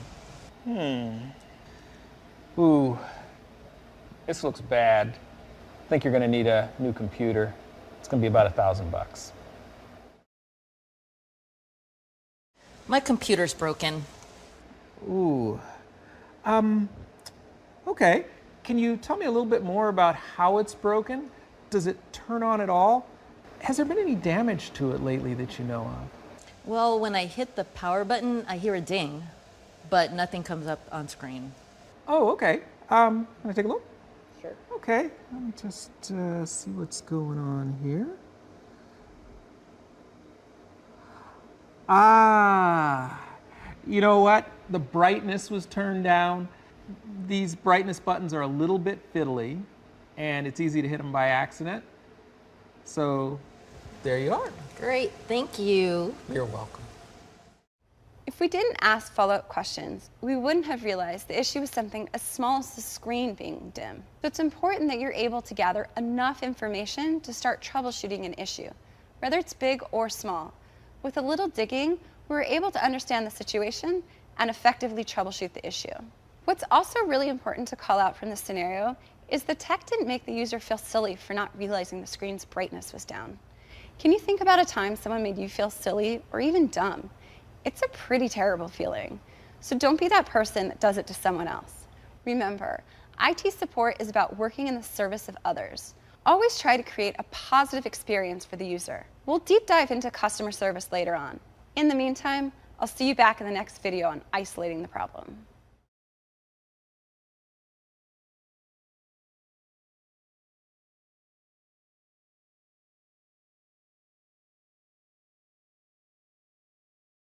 Now that we have the ask questions approach nailed down, let's cover another effective troubleshooting method, isolating the problem. The goal of this method is to shrink the scope of the potential issue. Let's start with a simple game. I have a number I'm thinking of that's less than 100. Can you figure out what it is? You have 5 questions you can ask me. As you might have guessed, just guessing a number isn't the way to go. Is it 5? No. Is it 7? No. Your odds of figuring it out this way are super low. Instead, you should be shrinking the scope of where the number could be. So you could ask, is it greater than 50? No. Okay, so we know the number is 50 or less. We've just isolated our problem and cut down half of the answers we started with. To narrow the scope further, you could ask, is it greater than 25? Yes. Is it greater than 38? Yes. Is it lower than 45? Yes. Is the number 42? Yes, the number is 42. Nice work. The power of isolating a problem can quickly and effectively help you figure out where the issue lies. The isolate the problem method is meant to shrink the scope of your problem so that you know you're looking in the right area. After you continually isolate the problem, you'll eventually end up at the root cause. Root cause is the main factor that's causing a range of issues. Finding root cause is a critical concept in IT support because it means that you're able to prevent an issue from happening again and again to multiple users. Sometimes the root cause can be difficult to find and extremely obscure. Don't give up if it isn't immediately obvious. Discovering root cause may be tedious, but it's well worth the effort. Now let's take a look at a not so good and a good example of isolating the problem. Hi, Marty. I can't get my email to work on my laptop. Hi, Gail. I'd be happy to help with that. Somebody came in the other day with the same problem. Let's uninstall and reinstall the application. It still doesn't work. Hey, Marty. I can't get my email to work on my laptop. Oh, hey, Gail. Sure. I'd love to take a look at that. Have you tried checking your mail on your phone or tablet or something like that? No, it doesn't look like that's working either. Ooh, let me try. Wow, I can't get in either. Let me look into this for a sec. It appears that the email server is down. The notice says that it's going to be down for about another hour. How about we wait an hour, try again, and if you're still having a problem, we can dig deeper. Okay. Thanks, Marty. You're welcome, kiddo. As you can see, it's vital to use the isolating the problem method to decrease the scope of the issue. If you can rule out a problem area to look at, you can troubleshoot more efficiently.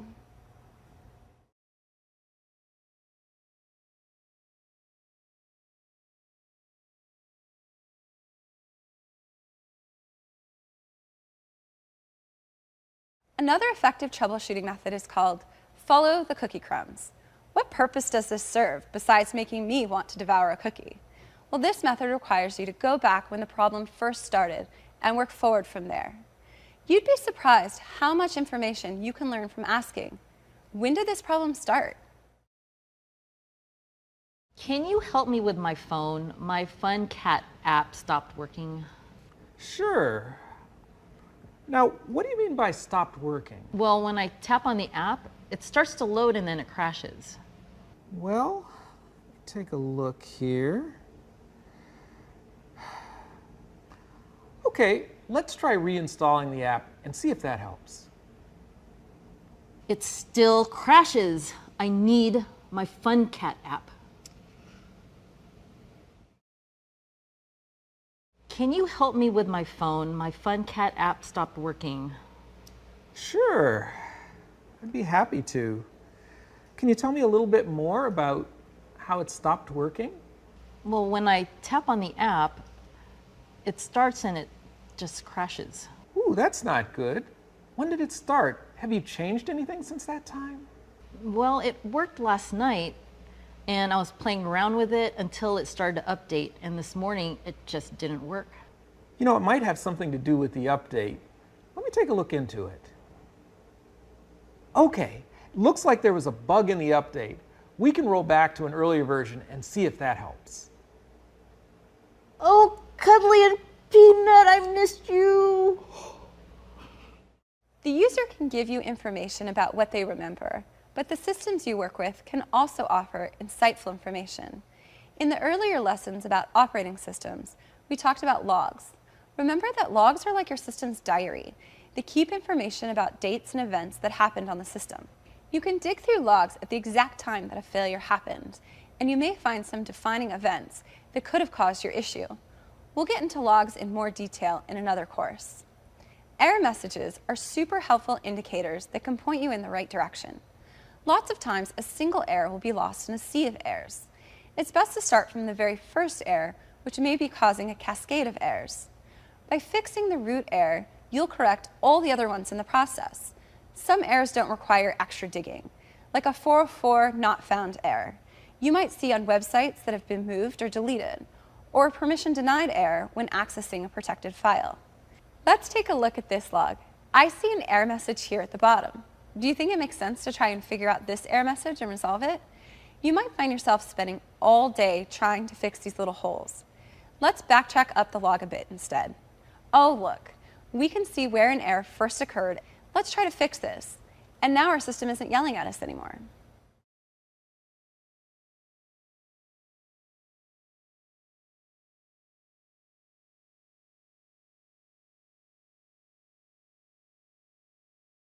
We've asked some great questions to understand our problem. We've isolated our problem to an effective area and looked at our cookie crumbs. Now it's time to start fixing the issue. In the IT world, as in life, problems don't always have one right answer. When you troubleshoot an issue, you're essentially trying to isolate it to the root cause. To help you isolate an issue, you need to try some remediation steps.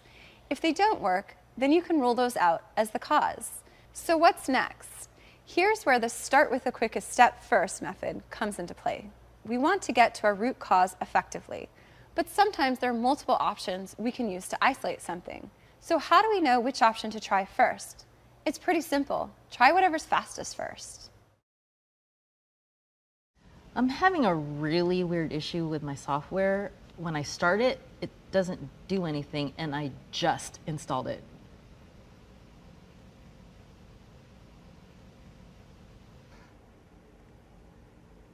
Interesting. You know, it might have gotten corrupted during installation. Let's reinstall it again. It still does the same thing. I'm having a really weird issue with my software. When I start it, it doesn't do anything. And I just installed it. Do you happen to remember if you restarted the computer when you installed it? Oh, it works now. It's possible that in this scenario, a software reinstall could fix the issue. It's also possible that a restart was the solution. Since you can test a restart faster than a reinstall, you should test the restart first. You want to be able to troubleshoot and resolve issues effectively and efficiently. So remember to start with the quickest step first. Your time and your user's time are important.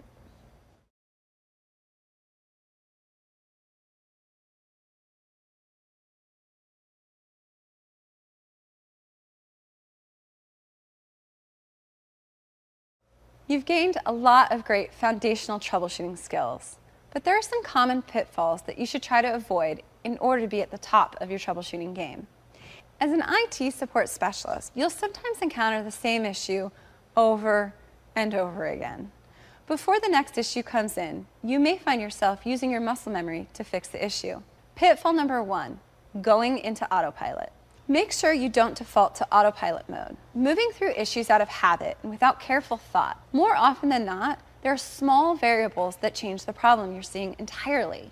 Ask questions and gather data so you can fully understand an issue. This takes less time than having to redo some sloppy work you did in autopilot mode. Pitfall number 2, not finding the root cause. It's very easy to get distracted by small problems that pop up, but it's super important to remember there's probably a very big problem causing all these small problems. Spend a little extra time investigating the issue instead of trying to fix all the small holes.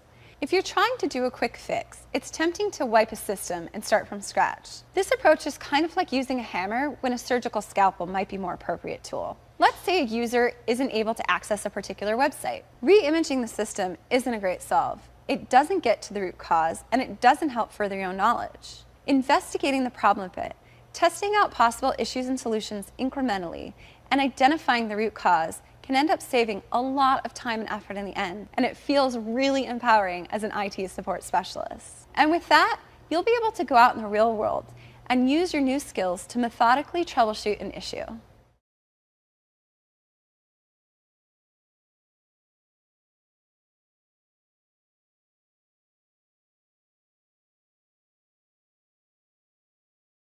Customer service is a critical skill in IT support.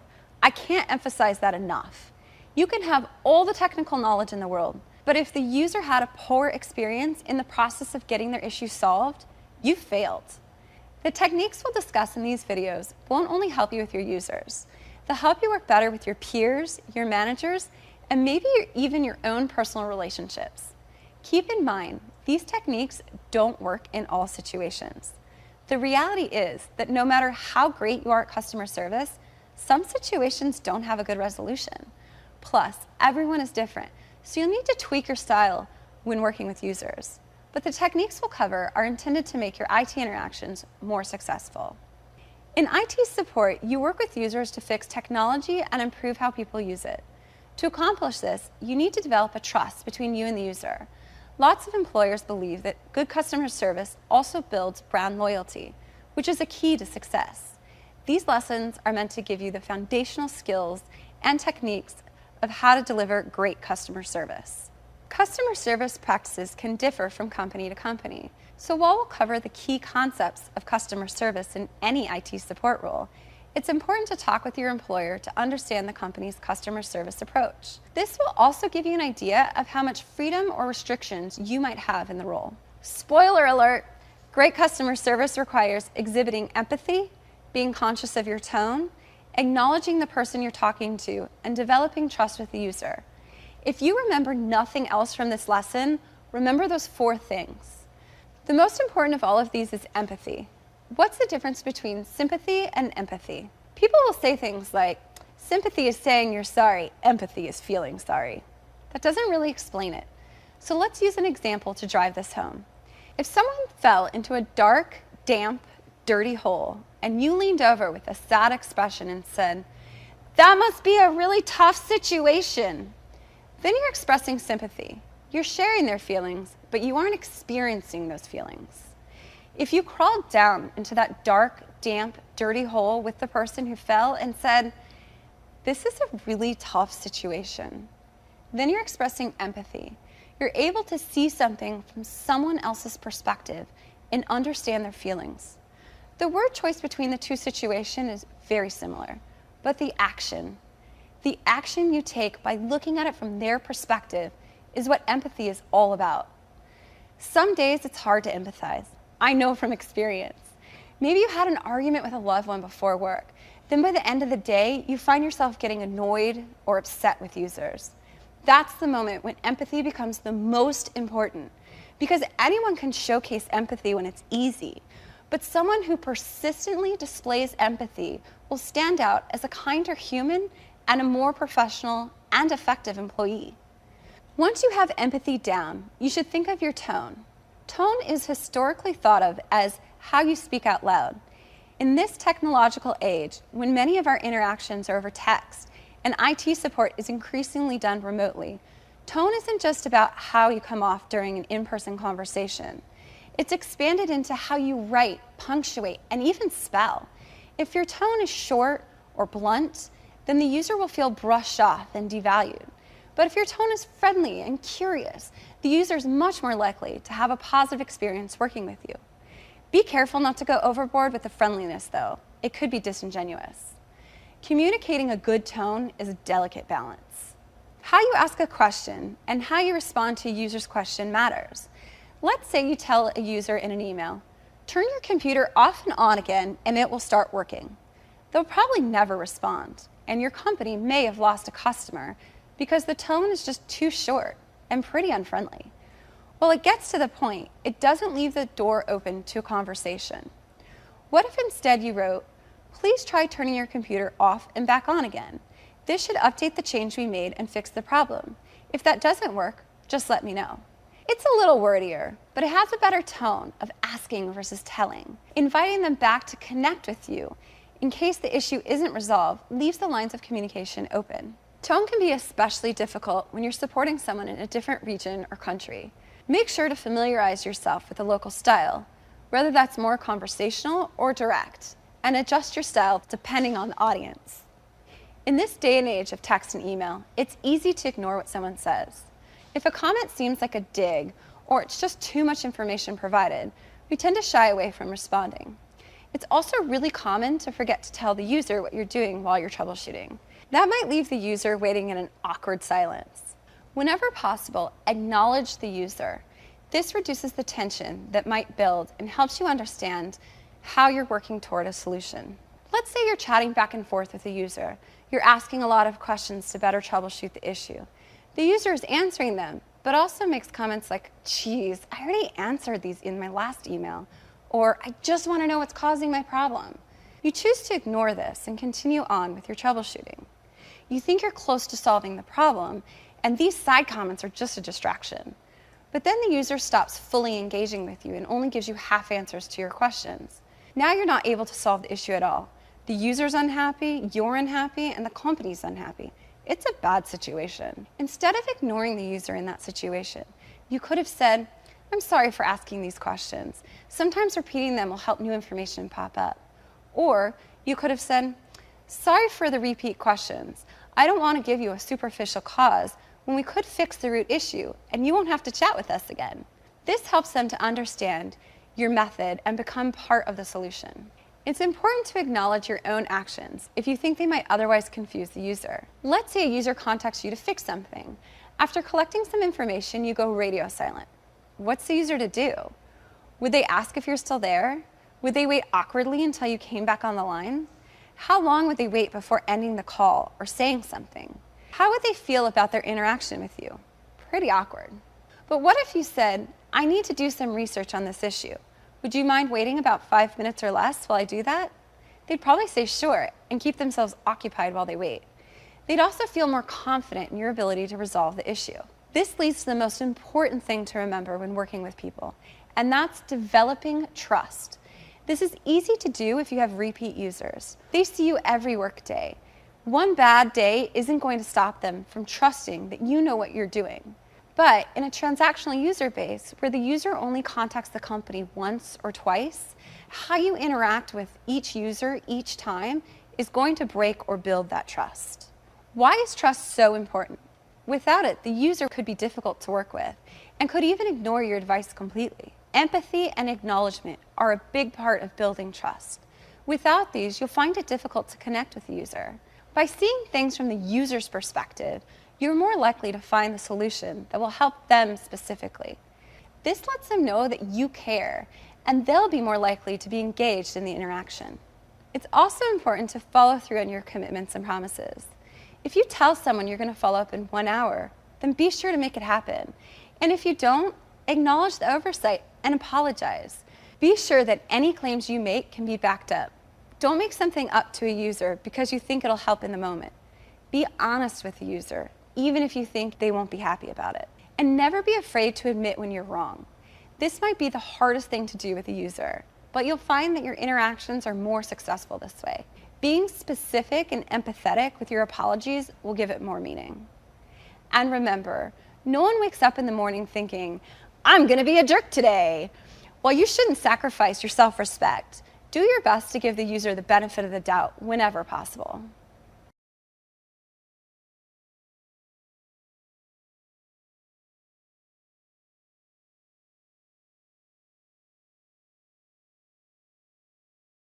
Now that we've covered the main customer service techniques, we're going to dive into some of the nitty-gritty by looking at the anatomy of an interaction. These apply to any channel of IT support: email, phone, chat, or in-person interactions. From the first moment you interact with someone, it's important to think about how you say hello. Do you make sure to tell them your name? Do you incorporate information you know about them in your greeting? Do you ensure a positive tone? Are your spelling and grammar on point? These are all ways to create a really good start to the interaction. Some of these things are hard to achieve though. I'm a horrible speller, especially when I'm in a hurry. But knowing some of these trouble spots ahead of time will let you find ways to address them before the interaction. For me, I know that when I'm in a hurry, I need to recheck my spelling before hitting send. Have you ever heard the phrase, first impressions last a lifetime? Well, that might be a bit of an exaggeration. It touches on some truth.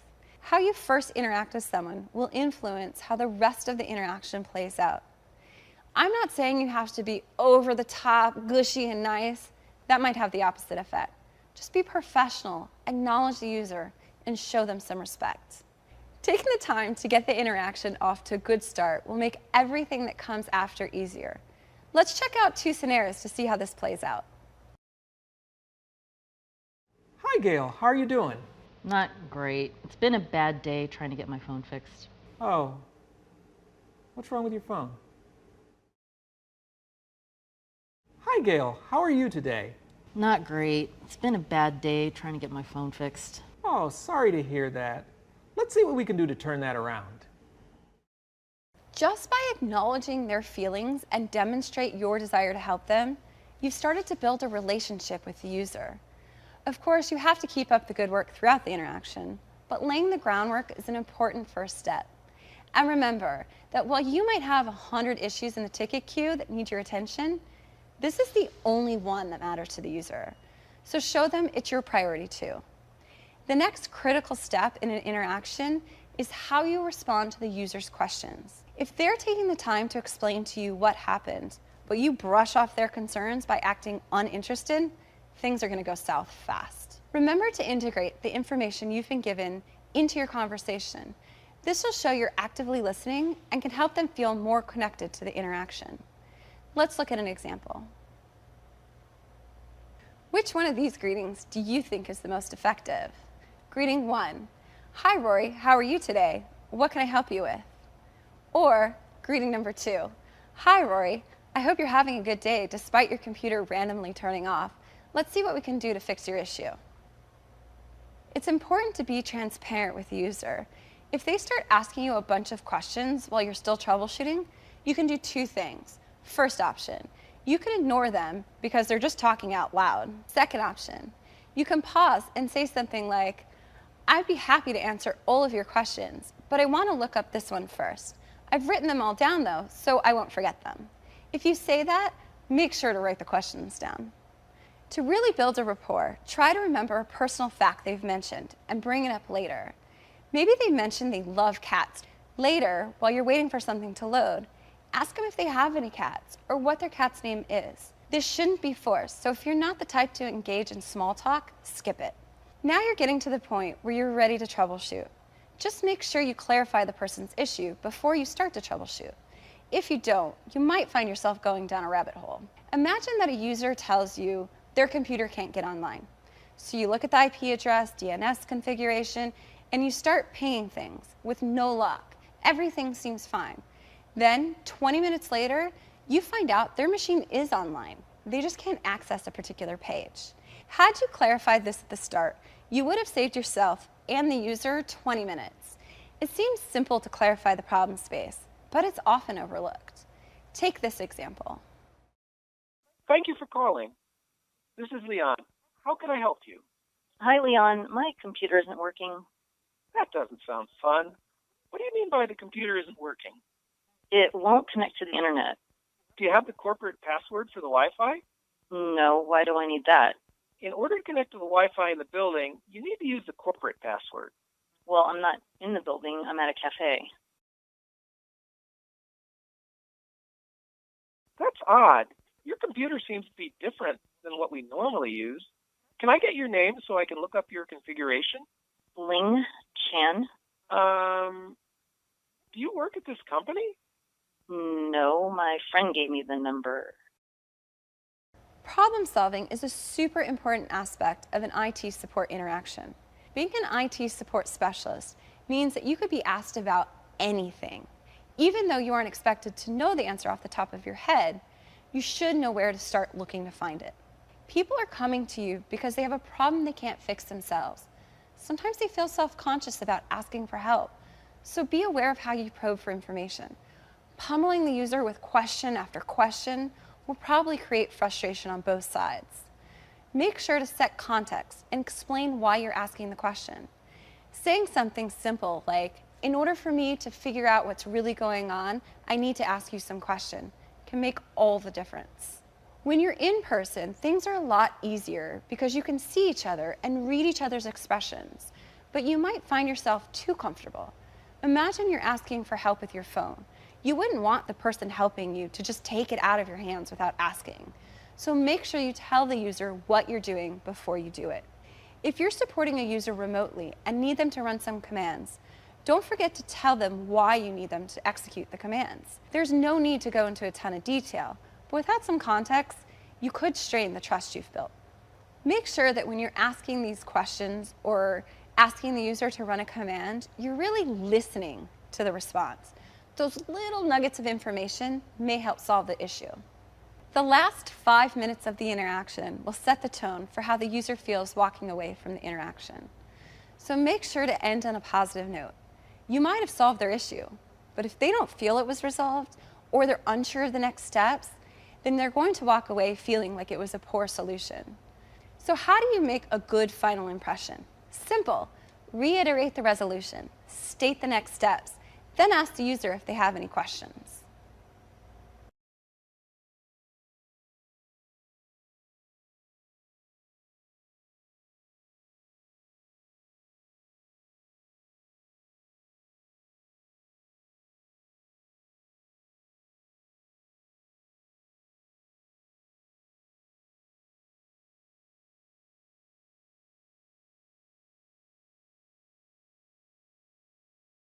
If you've ever worked in customer service, then you've dealt with difficult situations.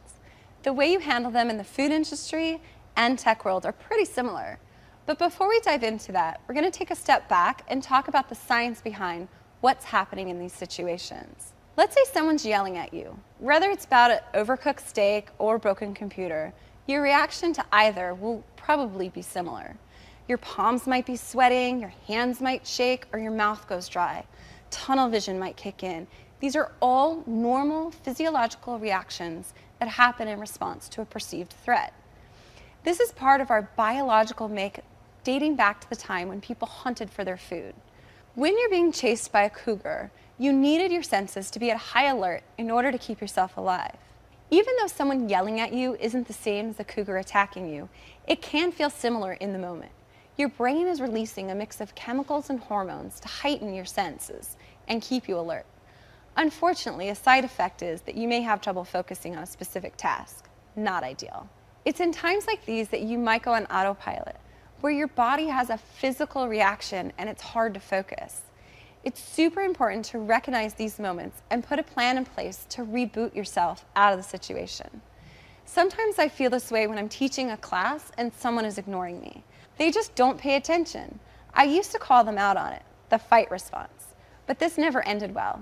Sometimes they had a good reason for being on their phone, and calling them out never made them listen more. Now, when I feel myself in that situation, I notice that my pulse increases. When I realize that's happening, I make sure to look around and focus on people who are more engaged in the lesson and make eye contact with them. Soon, I feel my pulse slow down. Some of your experiences in IT support might trigger similar reactions. Once you've identified this reboot action, write it down. Remember, your brain isn't always working well in the heat of the moment, so it helps to have something to remind you what to do. It could be anything from squeezing a stress ball to looking away to taking a deep breath. The first couple of times, it may not work, so give it time. When you have a difficult situation, take a moment to think about what went wrong. How are you feeling? What was your reaction? Why did you raise your voice? After a while, it becomes second nature to catch yourself and de-escalate the situation. To really hold yourself accountable, tell a coworker what you're trying to do. Give them a recap of the interaction and ask them for their feedback on the interaction. You might get some great tips. But here's the bad news. Things aren't over once you get yourself back on track. That's when the hard work starts. Every situation is different, and you'll learn the best strategies from experience and peer feedback. To get you started, I'll run through some tried and true techniques. Keep in mind that it's fine if you don't get these right the first time. It takes practice, reflection, and feedback to really nail it, so don't give up. The hardest and arguably the best technique is to identify where the interaction went wrong in the moment and redirect the conversation. This is really tough because it means remaining calm enough to objectively look at the interaction and understand what could have caused it to escalate. At first, try this once the interaction is over.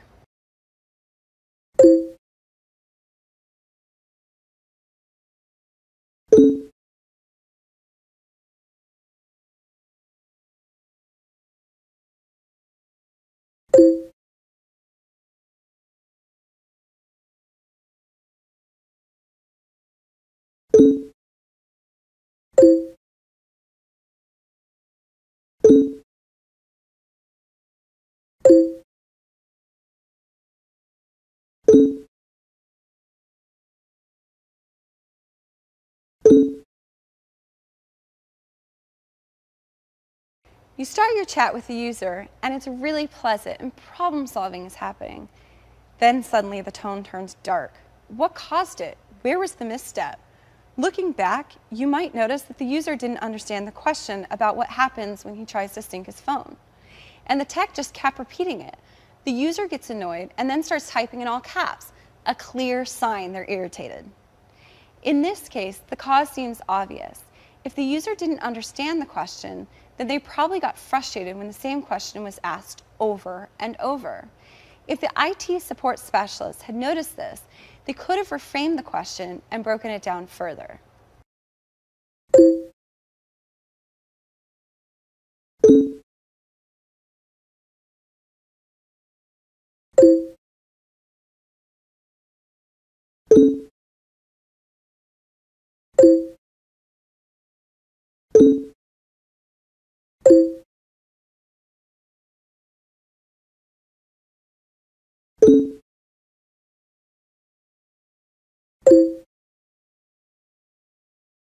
Another cause of frustration in user support interactions is when people talk over each other.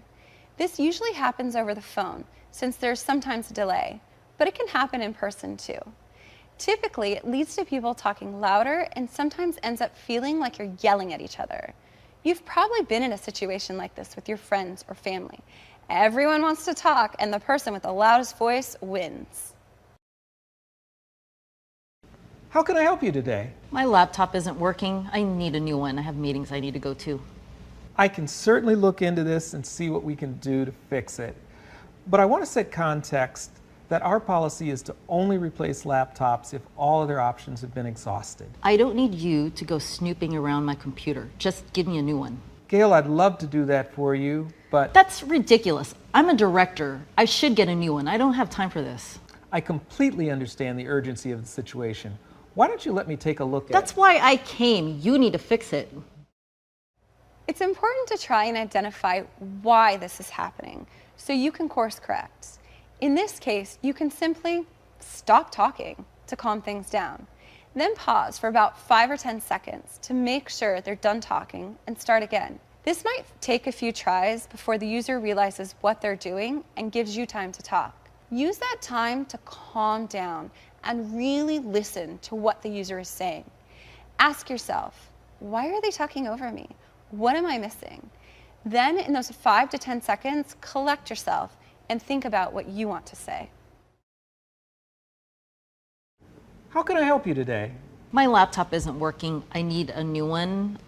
I have meetings I need to go to. I can certainly look into this and see what we can do to fix it. But I want to set context that our policy is to only replace laptops if all other options have been exhausted. I don't need you to go snooping around my computer. Just give me a new one. Gail, I'd love to do that for you, but That's ridiculous. I'm a director. I should be able to get a new laptop. I have no time for this. I completely understand. Can you let me have 5 minutes to do a quick triage and then we can discuss next steps? If the user is crossing a line and making you feel uncomfortable, ignoring it can feel like the easiest solution. It isn't. Remember that if you do, the next person they interact with will be treated the same way, and that's not okay. It's also easy to say that the person being attacked needs to stand up for themselves. But in situations like this one, that's really hard. Ideally, bystanders would call out this behavior in a calm way. It's also important that you escalate these issues to the appropriate channel, whether that's your manager, the human resources department, whomever. Disclaimer, I love being in the IT support field, and I don't want to dwell on the negative, but I do want to prepare you for what you might encounter. So let me throw another tough scenario at you. You might find that a user skims over what you wrote or doesn't listen to the full instructions you present before taking action. When this happens, be patient. You've likely been on the other end of this before when you ignored instructions. Why? Were you overwhelmed with the information? Were you in a hurry? Maybe you need reading glasses. Whatever the case might be, the best tactic is to break these steps down into smaller, more digestible pieces for the user. If you sent them an article that they didn't finish reading, ask where specifically in the documentation they're having issues so that you don't have to bore them with the parts they already know. Sometimes you'll come across someone wanting to bend a policy or push back on an established process. Take this as a sign to look deeper into the situation. Is it really a company policy or just a common way of doing things? If it is a policy, is there documentation of it? You can reference that to the user. If not, offer to follow up to get a definitive answer. You might be surprised what you find. The takeaway here is that it's important to try to see things from other people's point of view. In that moment, when you're feeling riled up and frustrated, take a minute to see the situation from the other person's perspective. If you were them, how would you be feeling? What would make you feel better? If you can train yourself to see things from another's perspective, you're on your way to turning things around.